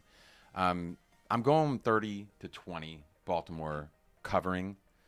You have the over and too. Taking the over. Yeah. I will tell you one though. I had one real funny simulation where they got to the end of the game. It was 24-24. Ravens tie it up, and then go for 2 to tie it up to 24. Mm-hmm. Kickoff. Giants go 3 and out, and then punt to the Ravens, who push it up real quick take a 70-yard Justin Tucker field goal, miss it, Oh my and then the Giants just literally kick it. I don't know why they left time on the clock either, but they kick it. That's insane. And they win, no overtime, That's 27-24. So if Poor that Justin happens, Tucker. If they take a don't look at 70-yard me. field goal attempt, this is just algorithms and the stuff. likelihood of that. I'm not a clairvoyant if that happens. DFS-wise, looking in. I don't. Oh, should we do our? I should put a screen pick up there though. Oh, there we go. In case, Yeah. just for the visual, so everybody can see. We are both picking Baltimore. We're both taking the over. Yeah. Yes. Yeah. Both have the over. 30. I say. Oh, I had 30-27 up there. I've corrected that since it's 30-20. 30-20. Okay. I took the extra touchdown away from them. I guess. I hope. I'd have to look at my notes for that, but who knows? 28-21 over there on your side. Yeah. For DFS, I do like yeah. Lamar Jackson, maybe even unstacked. He Always, gives you the every week. rushing edge. He gives you the passing edge. He's $8,800. He's not competing with Tua this week for That's who's going to correct. rush it, who's going to run it, who's going to throw 5. He'll run the ball with his like running back by committee thing that they got going on. He'll have the option to throw to a few different receivers. I'm not going to forget about Mark Andrews. With Duvernay out, though, it's... Bateman. Or is he out? Bateman's out. I'm so sorry. Duvernay. We are also big fans of Detroiters. Yeah. Anyways, So I'm guessing Barkley's going to be highly owned, just pivoting to the other side of this. I'm going to say like 15+%, but he's also $8,800. Barkley's going to be 27% owned. People are do dumb. people honestly think he's going to Yes. put up more than 25 points against a Baltimore team that Do people allows think- I got a better about question. 100 Okay. rushing yards a game? I got, It's not I going got to a happen. better question for you. He puts up 25. Do people still think that $8,800 is worth 25 points? Do people Absolutely seriously think that? Maybe if you're playing a cash game, but this ain't no cash game. No. We're playing This is we're playing GPP. GPP. We're going for that prize. We don't want to double our money. 25 points for $8,800 is abysmal. So I'm laying off. I could play Slayton because who else is Danny Dimes going to throw it to? But I'd just as soon leave him off and not even watch the game, to be honest with you. That's cool. Yeah. That's fair enough. Yeah. Let's move on to another game that you can't wait to watch. Ooh, can't wait to not watch. Yeah. Last of the AM games here, we have Tampa Bay headed to Pittsburgh. Tampa narrowly won last week, but they are 8.5-point road favorites. Mm-hmm. I Yeah. think they should be up in the Well, 14s, 15s, I maybe even the have on here, 17s. if they had a double-digit spread, I would still take them because Pittsburgh is downright awful. Yeah. And you want to talk about more injuries. We're only in week 6. I'm terrified to know what weeks 10, 12, 14 are going to look like when we have players that just cannot stay healthy for 5 weeks. I'm expecting a blowout here. Yeah. No. Wait. Maybe. It's Maybe. possible. I don't remember Okay. what I picked, but That's okay. it's all over the board because I remember thinking to myself, like, how much do Tomlin and Brady hate each other? If they do, how much, respect they have for each other. You know me. I'm the big, you don't run it up on dudes that you're going to see at Benihana later tonight. You know what I mean? So these are... so, overall, though, there is not much to talk about here. I think this could be one of the uglier games in a while with the lack of depth at secondary on top of Pittsburgh's just general woes in general. I just hope everybody has fun and Tom Brady gets to practice with his wide receiver core because he really needs it. Maybe he can take the weight off of Mike Evans' shoulders for once. Not only because that's not fair, but you never know when Mike Evans is going to get hurt or if he's going to hit somebody and get tossed out of a game. You're going to need those other guys. It's going to, you can't just throw away a game because Mike Evans isn't there. So this, I believe, would be a perfect opportunity to just play around with those receivers. Build their confidence would be something more than anything that I would hope that he does. He is out there to win at all times, but he also knows how important it is to develop these players. So hopefully this is not just the worst waste of a Sunday for these two teams. No, Hopefully it's a they great opportunity for them to play and on the other side of the ball solid, too. Yeah. Steelers, just because you're not going to win does not mean that you can't work It's not out some a throwaway kinks. game, and I don't expect Mike can't- Tomlin to do that. I expect they're going to try some things, but honestly, this Tampa Bay team reminds me a little bit of Green Bay's struggles that we talked about earlier. Yeah. There's a bit of similarity over the Okay. last 5 weeks, right? Both have really good quarterbacks, elite Yeah. quarterbacks, solid run games, but the wide receiver play has been limiting. Now, in Tampa Bay, I think its health has been the major issue. You mentioned, Mike Evans getting tossed out of the game after what happened with the Saints and being suspended there. In Green Bay, it's more of a general lack of experience and chemistry together. I don't want to say it's a lack of talent because I think those receivers are talented, but we're not exactly seeing these two offenses come together the way that anybody would have expected. Yep. So some similarities there between Green Bay and Tampa Bay. But overall, there's just not going to be much of a challenge. Watching Pittsburgh over the last few weeks, it's been really tough. Mm-hmm. I think they're, I don't want to say falling apart, but it's not good. They benched Mitch Trubisky, which we thought would give them the spark, and Kenny Pickett didn't look bad. But he's starting again, and their injury list is outrageously long on the defensive side. Tampa Bay is going to feast here. This game's not going to be close for a second. It just depends on. Tampa Bay can't score though. I think they have a challenge scoring. Granted, they will today. They're not going to have any. Today's the stopping day. them. Today's the day. Minka Fitzpatrick isn't playing. He's not J.J. playing. Watt isn't playing. T.J. Watt isn't playing. None of the Watts are playing. I'm going to take Tampa Bay all day. I think they're going to run it up a little bit here, 31-10. So I'm good with the under. But like I said, I would have taken a double-digit spread all day long. Okay. I'd love to disagree with you, but I even just tried without reading my prompter notes, knowing that I did also pick a blowout. I'm like, let's go a little contrarian on her. I cannot disagree with you. You picked pretty much the same thing. I pretty much picked the same thing. 30-12 T-Bay all day. I wrote Bay in there, and I was like, don't do that. Please don't. And you still did. Well, because I'll get it in some way. You know what I'm saying?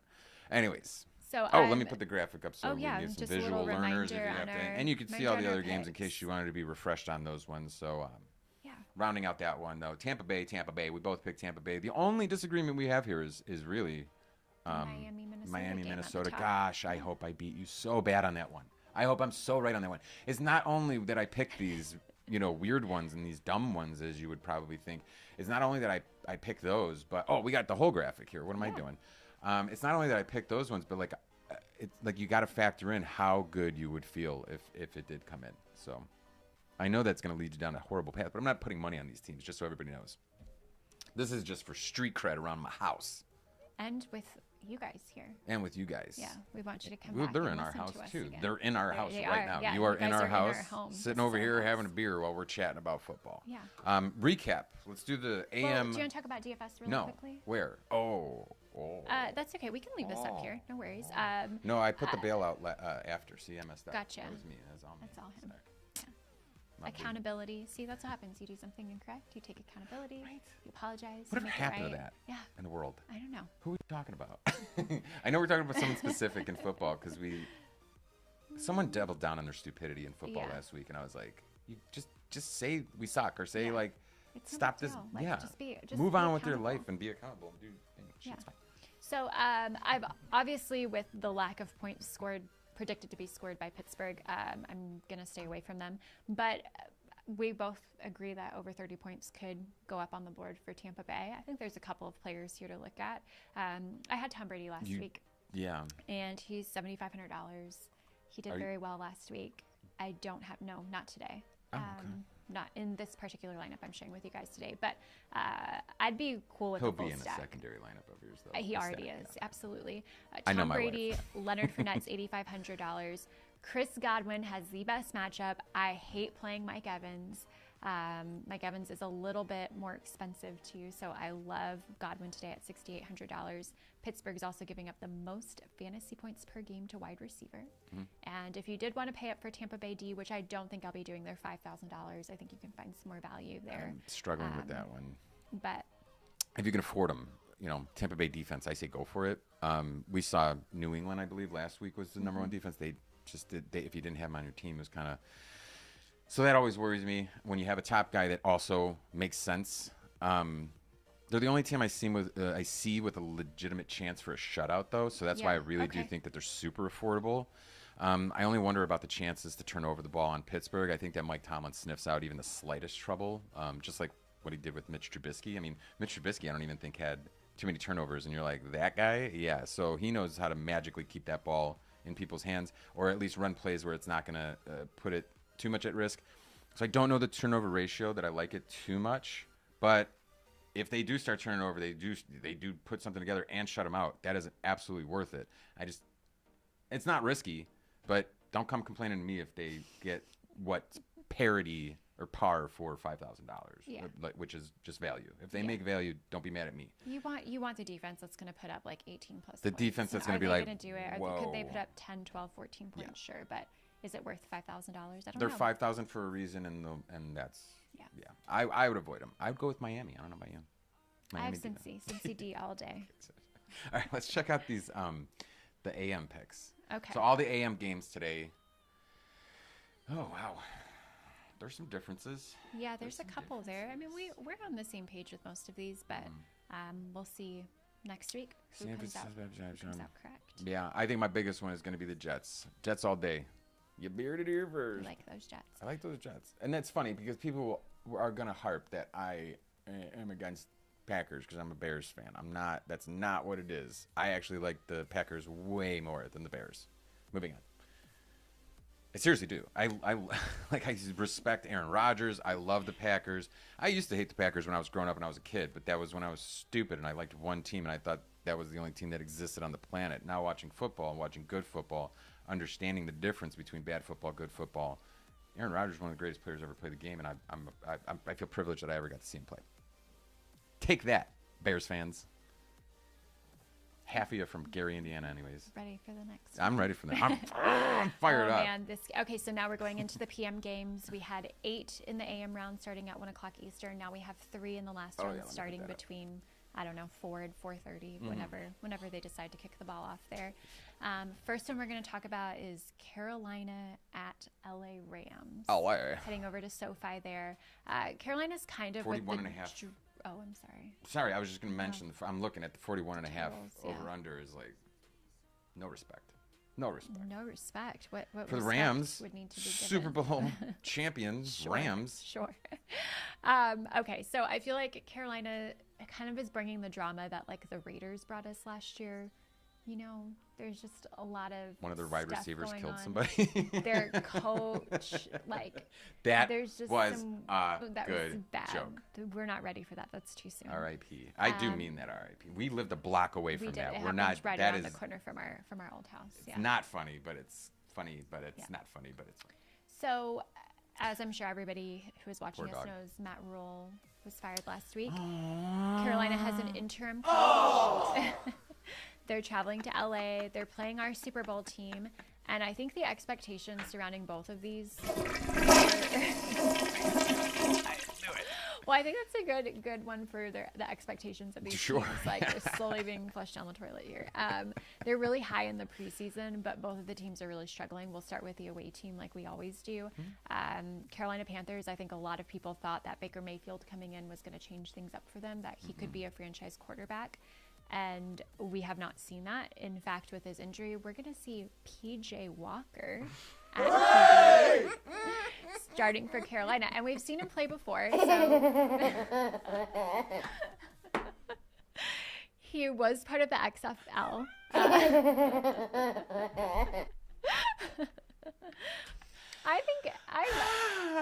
I think it's interesting because he's a very different quarterback than Baker Mayfield. He has some decent experience behind him. He led the XFL in passing and touchdowns. He's a little bit more mobile. He can roll out, extend those plays. What do you think, Mike? No comment. Okay. Yeah. No, I do have comment, but no comment because if I start, if you get me, I know. It would have been so easy. But if you get me talking about Carolina struggles, you get me talking about that Matt guy, you get me talking about what the new rumor that's coming out that Christian McCaffrey's on the market, I won't stop. So no one should have to endure that. So let's just move on. Go read up on him. But that is the laughing stock of the NFL. If it wasn't before the season started, they definitely are now. Yeah. Overachieving at that one. So I mean, honestly, I don't expect the Rams pass rush to have any issues today. Their front seven have sacked opposing QBs 10 times, and they're allowing very minimal rushing yards per game, a little over 100 yards. I don't think they're going to have any problem stopping Carolina, whatever offense they decide they can attempt to put together today, try to put together. But I'm really struggling with this. what can the Rams do offensively to put the points on the board if the defense does take care of things for them? Because they're nearly last in points per game in the league. The O-line is struggling to protect Stafford. This is almost like a Cincinnati Bengals situation here. Like, they can't protect Stafford to save his life. They can't open up running lanes, and then Stafford's not taking care of the ball, so he's turning it over on a pretty frequent basis. We also heard earlier this week there was news that Cam Akers will not be playing. Not playing? You mean like football? Well, this is so. It originally said it was a personal matter, and then this morning there was clarification that came out that it is a football matter. But it seems like this could be maybe a mental health break, something along those lines, because they said the future with the team is uncertain. So Cam Akers, we always love players that come back from injury, that rehab, that do well. We have not seen that from Cam Akers this year. In fact, we haven't really seen a lot of the Rams running backs in general. They have a couple of other questionable players today that I just keep an eye on. I think Tyler Higbee, Aaron Donald, and Cooper Kupp are expected to play, but certainly as we get, inactive, active should be out now. So definitely check those up before you put them in your Not going to change too much for me on this game. Yeah. Anything that can be updated like that. But, it's starting to show that Cooper Kupp's not exactly the guy you can always, people are picking up on that and realizing more and more that he's not even utilizing guys like Allen Robinson and stuff like that. So I think that aids in the problem. But I think the spread here is just way too big at double digits. I wouldn't take that against a high school team. 10 points. No, there's no explanation behind that. So no, it's way too much credit to the Rams, and not that any credit's due to the Panthers by any means. But you kind of, wouldn't it be kind of cool if Panthers came in with all this chaos and stuff and at least tried to keep it close? I would love to see the Panthers up by 14-0 going into the half. I would love to see it. Everybody would love to see that. Vegas giving no respect doesn't mean anything to me. I do think that's what could potentially happen today. I think Carolina defense, it's pretty middling. We've seen some really bright spots. I talked about them a couple weeks ago. They had a really good week, and then they've kind of just been back and forth. But I think today, if they can step up, they can keep the game close. The Rams' run game isn't that great, isn't there, so it really lets you focus on the pass and protecting the ball against Cooper Kupp, who is, I think, the most dangerous weapon in this game. So I'll take the Rams, 17-14, though I would love Carolina to pull out the win here, and I'm all for the under. I don't think we're going to see a lot of points on the board. I think we're going to see, surprisingly, a lot of points on the board. I still have to harp on that. I'm not taking a 10-point spread. Mama didn't raise no fool. I might as well make it weird close, but I do like the high one, so I'm going to be a little bit different on that one, but I am going to put it at a 32-31 edge out from the LA Rams. Okay. You got what I'm saying? Panthers are going to give it all they got. I also, we forgot to mention, we didn't forget to mention that the coach got fired, but the tendency of teams to do much better the next week, just because it's that kind of high anxiety in the locker room between coaches and staff and players that are like, hey, they're for real. Their ownership's mad right now. Let's go try and appease them by not getting blown out. So this 10-point also kind of doesn't make sense in that arena either. At the end of the day, though, I think they both do kind of put it up and the Rams edge them out. 32-31 is what I'm thinking. Okay. That's what I think. I don't know if you have anybody from DFS. I'm staying away from the game because I do think that it's going to be such low scoring. And you mentioned 17-14 was your pick. Wow. I don't think there's going to be enough yardage, enough touchdowns. It could go either way in my eyes, and I just hope it's the exact. I hope it's so sloppy and so beautiful and so back. I just hope it's just such a shootout. So honestly. You have tons of players in your player pool from this game? game? My goodness. It seems like I couldn't. They were telling me you can't play that many, man. Yeah. No, absolutely nobody. Nobody, no thank you. No DFS for me, just wet mud. Even with the scores that high, I want nothing to do with anything. Moving on. Fair enough. How dare you? Even I've on had my heart card, broken. I have DFS NA. Not applicable. Not applicable here. But a game where it might be a little more applicable. Arizona Cardinals at Seattle Seahawks. Yeah. 3-point favorites on the Arizona Cardinals. They better be feeling good about themselves. Showdown here. These two teams are at the bottom of pretenders their division. Pretenders and contenders. Another pretender-contender thing. Seahawks are pretenders. Arizona are contenders. I could see this game being the flip, where Seattle's a contender if they win, and then Arizona goes the pretender, and vice versa. So, how you like that? Arizona. I saw that. Almost beat Philly last week if it wasn't for that field goal at the end of the game that they couldn't make. They kept them on their toes, lost I think 17-20, something like that. Seattle also lost against a pretty banged up New Orleans team. They also lost Rashad Penny. Do you remember when he scored like 500 versus Detroit? That was fun. Yeah, I mean, they still scored a lot of points. And I think that's what's really exciting about the Seahawks, by the way. They've put up 30-plus points in back-to-back games, and it's fun to watch. I mean, it's an nice entertaining team. Yeah, it's nice to see Geno Smith. I root for entertaining running teams. around. Yeah. But I think this is... how hard it is to watch as much football as we do? When it's boring, it sucks. Oh, yeah. Because there's so much. We've had some painful games these past couple of weeks. Mainly Not just Tampa Bay Thursday games. night football, but like in general. Yeah. Yep. This is really a case of Arizona. They're still struggling to meet expectations. Last year, they started off the season really, really well, really strong, faltered heavily in the last part of the season, and then that feels like it's carrying Clansbury over. slide. What's his name? Cliff Kingsbury slide. Yeah. He's like lost the last 7 games of every single season going back to collegiate level.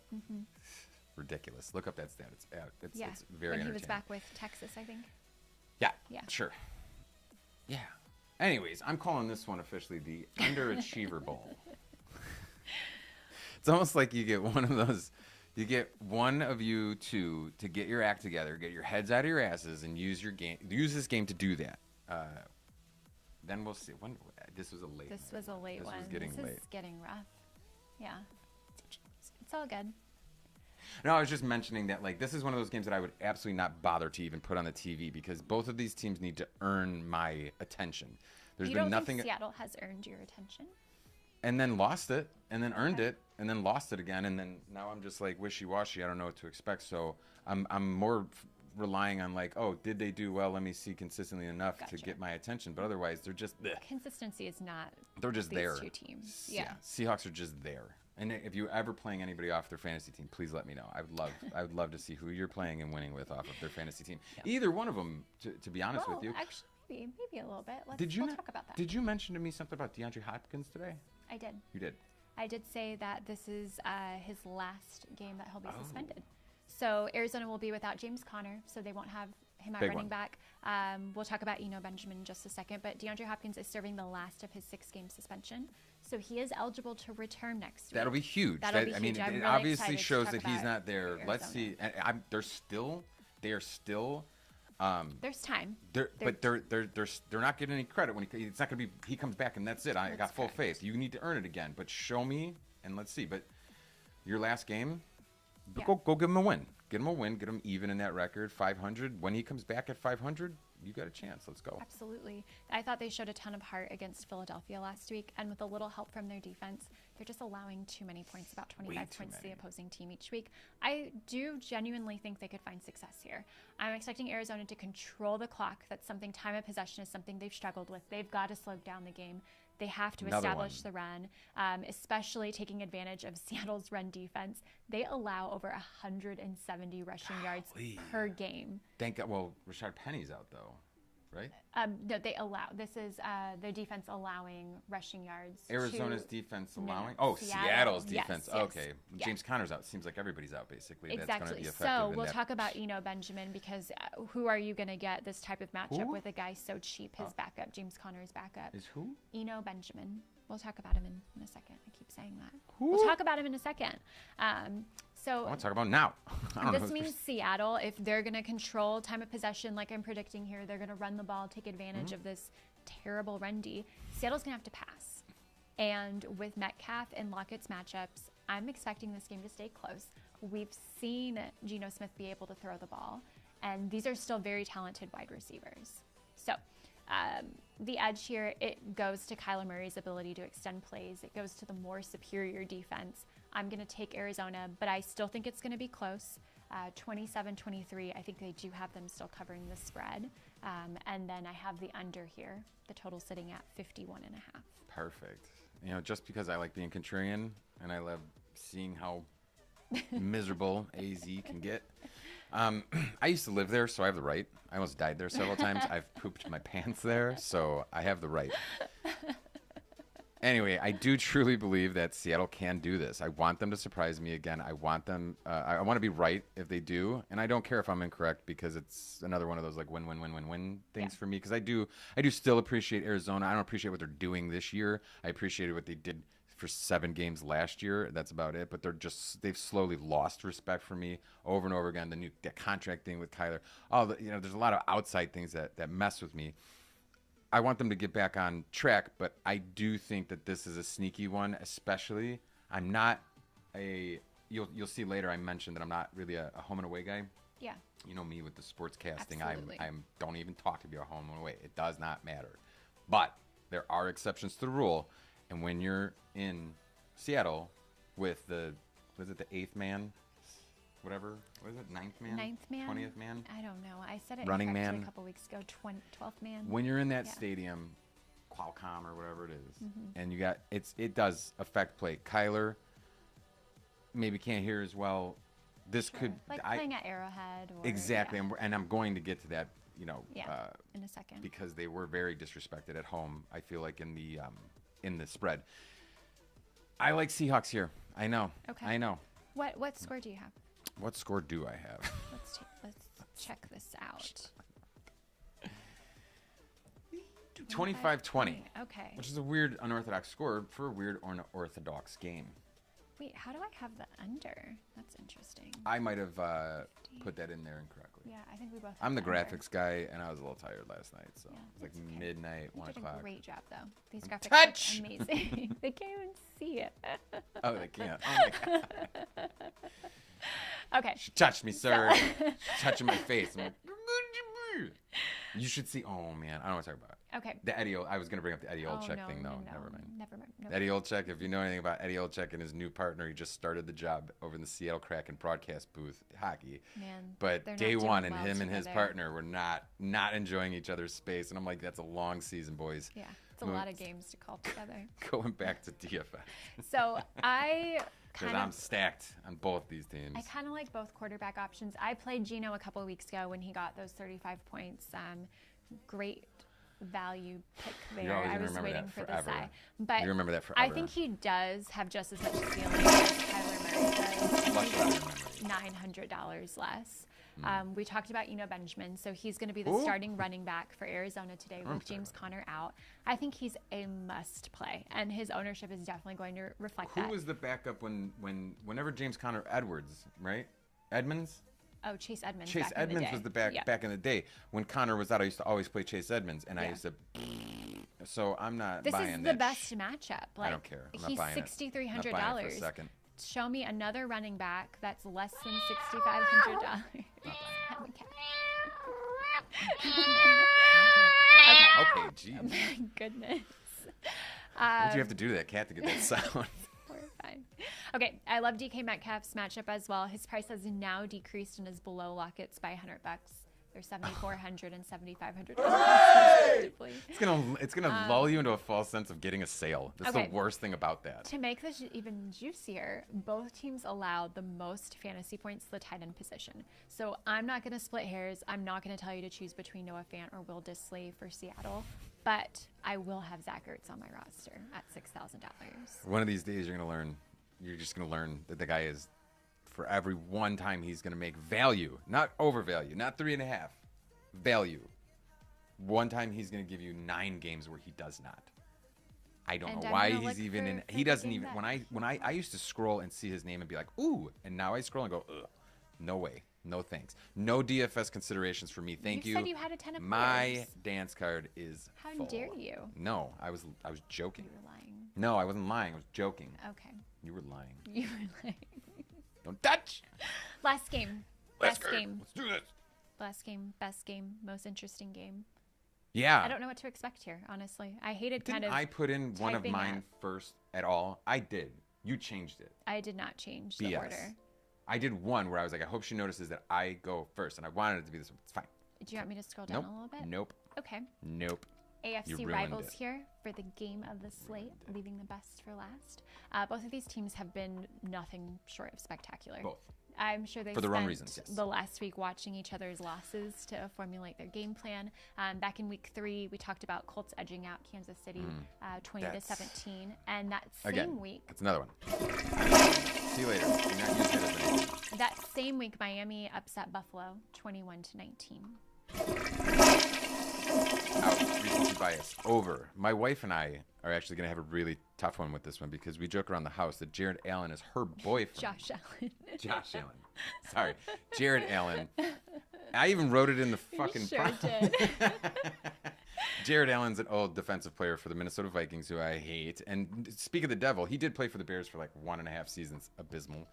But he used to play in the Vikings. He was a terror for me in my childhood. So that's why I'm never going to get that guy's name out of my head. And that's why when we think of Packers, Minnesota, I have much more experience with getting murdered by guys like Jared Allen on Vikings. So I'm always going to say Jared Allen. I'm so sorry, Josh. I'm sure you'll get over it. But Josh Allen, if you saw Jared Allen, he's a good-looking dude too. So I wouldn't. Hubby material.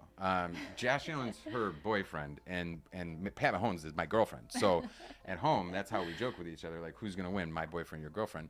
So, we are at odds, just like our predictions are, because our I think they're not way off, but they're not we have different ways of how this game, completely different ways of how this game is going. I find it impossible to wrap my mind around anyone giving points, not a singular point. Yeah. To an opponent going into Arrowhead against this team. So a lot of respect is going to the Bills, and I'm not going to say that they don't deserve it, but if you're not factoring in Arrowhead, I know this for a guy who says that he's not a home and away guy, sportscasting guy. For someone who says that, I know that I've just mentioned that twice in 2 freaking little vignettes, but it is a factor. I'm never going to deny that Arrowhead is one of the worst stadiums to play in as an opponent. I think it factors in here. Unless you were predicting the Bills to win this one handily, I would say disregard that spread, right? Okay. Is that fair? Yeah. Unless you were have the Bills to just completely blow this one out. How do you not also take Chiefs out of any game ever? They could be down by 50 in the first half. How do you take them out? How do you? I just don't get it. I don't get it. So with that one, I'm calling BS on Vegas. I'm calling them I'm thinking they're everyone's gonna go run over the Chiefs or something, pushing money in a certain direction because they're terrified of what the reality is. And if that's the case, then that means the Chiefs are supposed to win. Okay. And I ran semis and Chiefs did extremely well. It was about 50-50. I don't know. Perfect. Well, I would describe this game as the number 1 offense playing the number 1 defense. And who gets the edge here? So we have two different sides of this. I'm leaning toward Buffalo because they're well-rounded on both sides of the ball. I love that their defense is getting some key players back this week. They play defense really, really well, but they can do it on offense too. So they get Isaiah McKenzie back this week. And there's opportunity to build on their run game, but Josh Allen is a rusher in and of himself. He has the legs that I think will keep Kansas City on their toes. But when we talk about Kansas City, their offense is drastically better than the defense, and that's why I'm pivoting so much toward the Bills. That win last week against Las Vegas, Kansas City really squeaked it out. And if they get down early here, I don't see them having enough chances to get back into the game like they did. So putting pressure on Josh Allen is going to take more than just Chris Jones, who's basically their only person on defense who's making a difference from week to week. It's where I give Buffalo the win. Okay. So Kansas City, Mike, why are you? You didn't put up. I know, yeah. I was just looking at it and I'm like, she didn't put it up. I'm like, that's me. Yeah, that's me. Let me read into that. That's me. That's how I talk. Yeah. I was like, I don't say things we like write that. our own, so it's extremely obvious to see who's this who's. This is him. And I see the thing and I'm like, oh. And you know what's funny? It's like, I was like, let it go. And then I was like, no, didn't she just call me out for something stupid I did? Kansas City can really prove a point here. No, Kansas City can absolutely prove a point here that they need all the haters to go away. You can't just come into their league and talk shit like they won't be shit without Tyreek Hill. They've already proved that one thoroughly. Yeah. They do not need him. They can still win. So how many more times do you need to try and call this team out for their inefficiencies or who they can and can't be? Let them go. They're doing just fine. I do see them coming into a massive challenge, but being able to handle it is a part of any Super Bowl contending pedigree. And absolutely. If you want to make a deep playoff run, you have to be able to win a game like this. 100%. Yep. You got to beat those guys that they doubt you. You got to beat those guys. You got to hush your haters. You got to, you got to do it against the best. You got to do it against the worst. You got to do it with defense. You got to do it with offense. You can't play down to your opponent. Yeah. And both of these teams overall, I mean, the offense. The Bills have been beaten. Yeah, the Bills have been beaten. And the Chiefs have been beaten. But I'm just saying, like, to treat the Bills like they are just this absolute juggernaut that cannot be taken down is false. It's false. And Kansas City, I hope, proves it today. We'll look for very professional football from Kansas City also. Okay. I think it's going to be an all-around effort for Buffalo, and that's what boosts them above KC. I have them winning 30-21. I'm also taking the under here, which I thought was kind of an unpopular pick, but then we were talking about our picks earlier, and it looks like you're I took the under also. Tight defense and good play, man. The Bills can play professionally too. I'm not trying to knock the Bills whatsoever. Man, these late graphics. They just get a little greasy every so often. I'm taking Kansas City 24-20 over the Bills. What about the graphics? What did I do? Over. It's under. We both have under, right? Oh, did I mess What's up the the total? over 54 here. Yeah, we're good. So taking those off entirely. DFS. Kansas City is sitting right outside the top 5 in most fantasy points allowed to QBs. They're also giving up the 3rd most fantasy points to running backs. So I think that sets Josh Allen up really nicely. Sure. He's $9,200. You're going to have a team that is going to give him a lot of points from quarterback. He's going to be their leading rusher. I am not going to talk about Devin Singletary because I've been chasing him the past few weeks. Every week I'm like, this is the matchup. This is the one. He's so cheap. He's going to give me value. Okay, they're not going to use him. They're not going to use him. How do you not say the same thing about Zach Ertz? How do you not say the same thing about... So sorry. How do you not say the same thing about several other players that you chase consistently?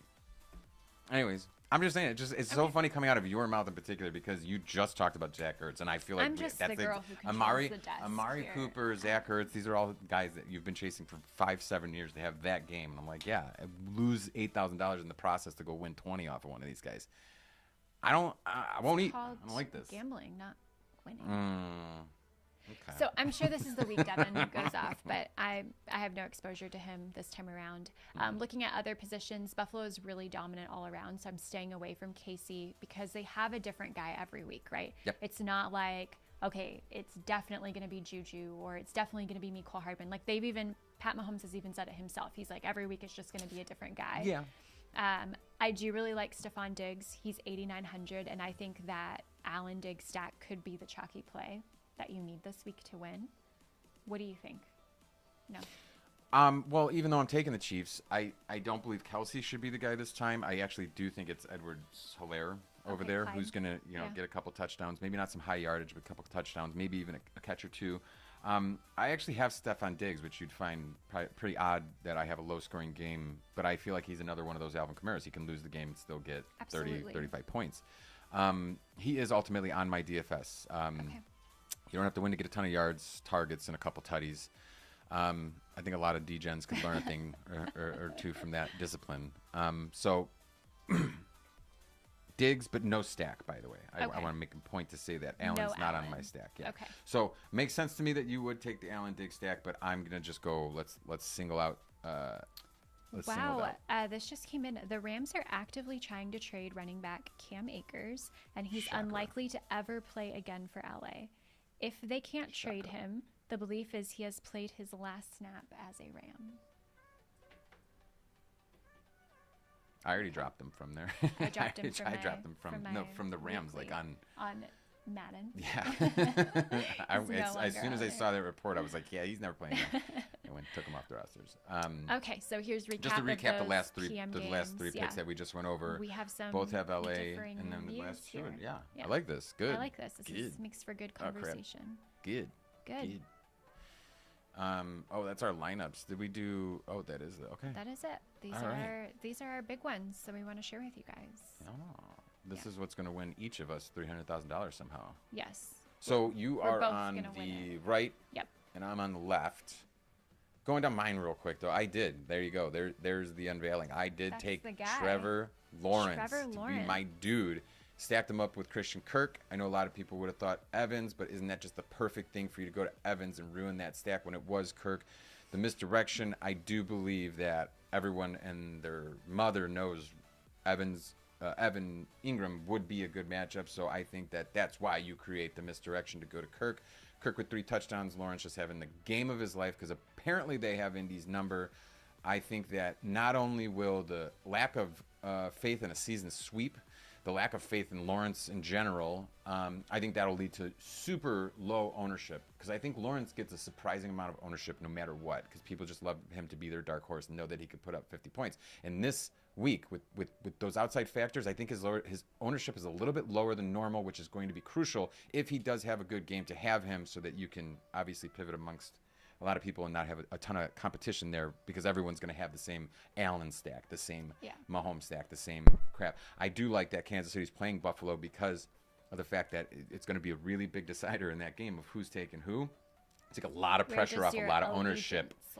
Yes, thank you. But I'm speaking of percentages of ownership for everybody else will improve because the amount of people that are going to run to that game to pick sides. I think neither is an option. So then I'm going with Trevor Lawrence. It was a hard pick between him and Aaron Rodgers, though. Okay.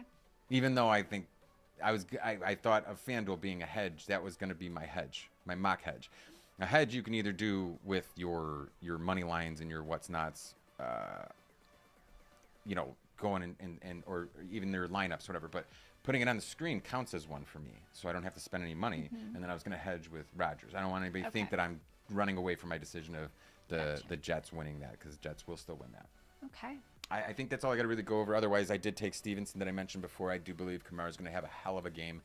Waddle, I believe, can get a lot of work, and I think that he's kind of a guy put the team on your shoulders.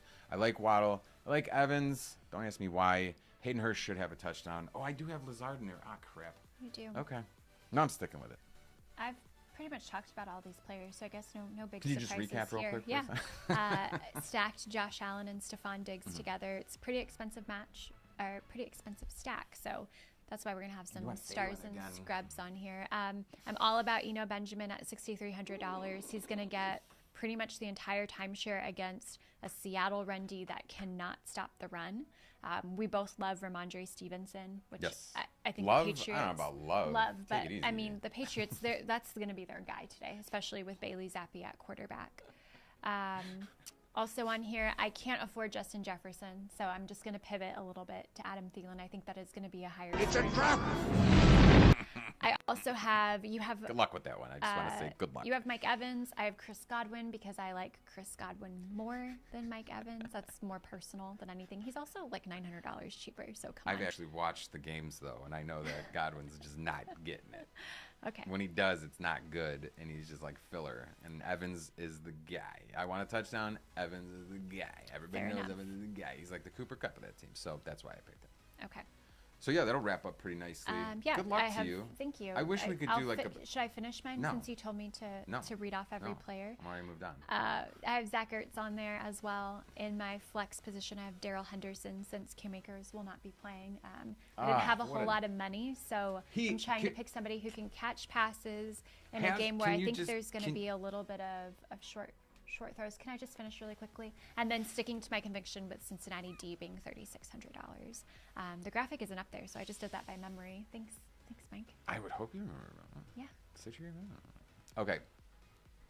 Rounding it out. What do you have an issue with? Well, I was just going to blow a gasket over the fact that you're like, oh, Cam Akers ain't going to be around, so Darrell Henderson's going to have a good game. Cam Akers hasn't been around, and Darrell Henderson hasn't had a good game. He has been getting snaps. Like, he is on the field for a specific amount of snaps. So what? I can make that case about anybody.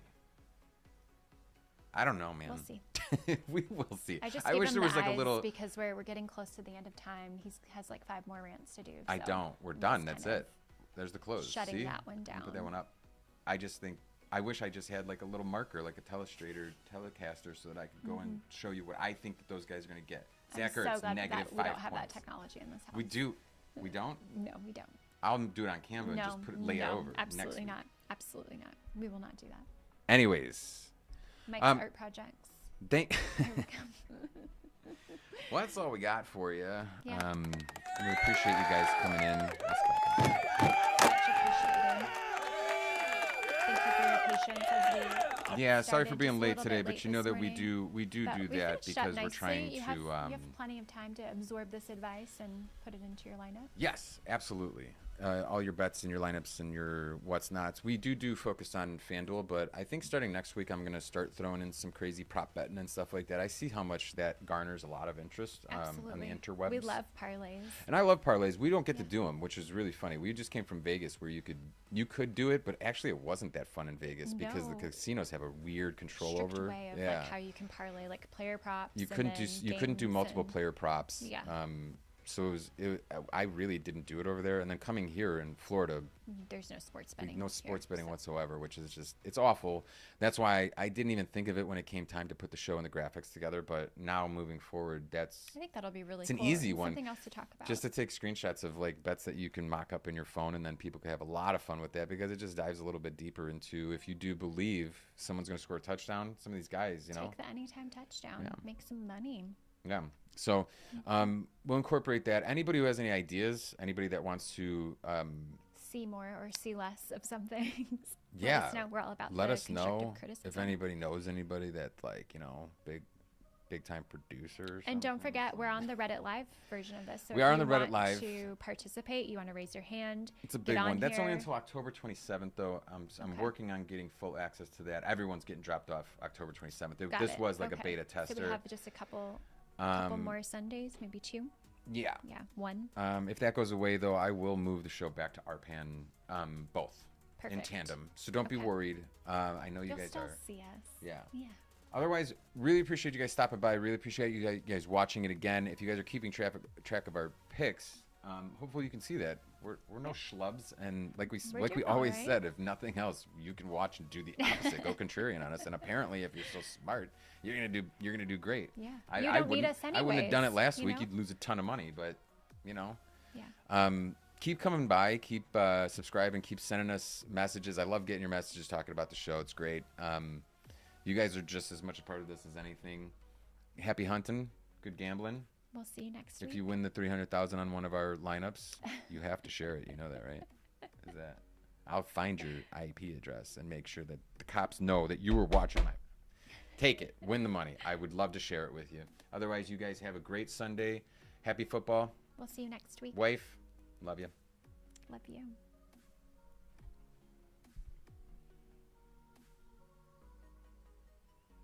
And we're out. Are we? No Bronco. No Bronco content.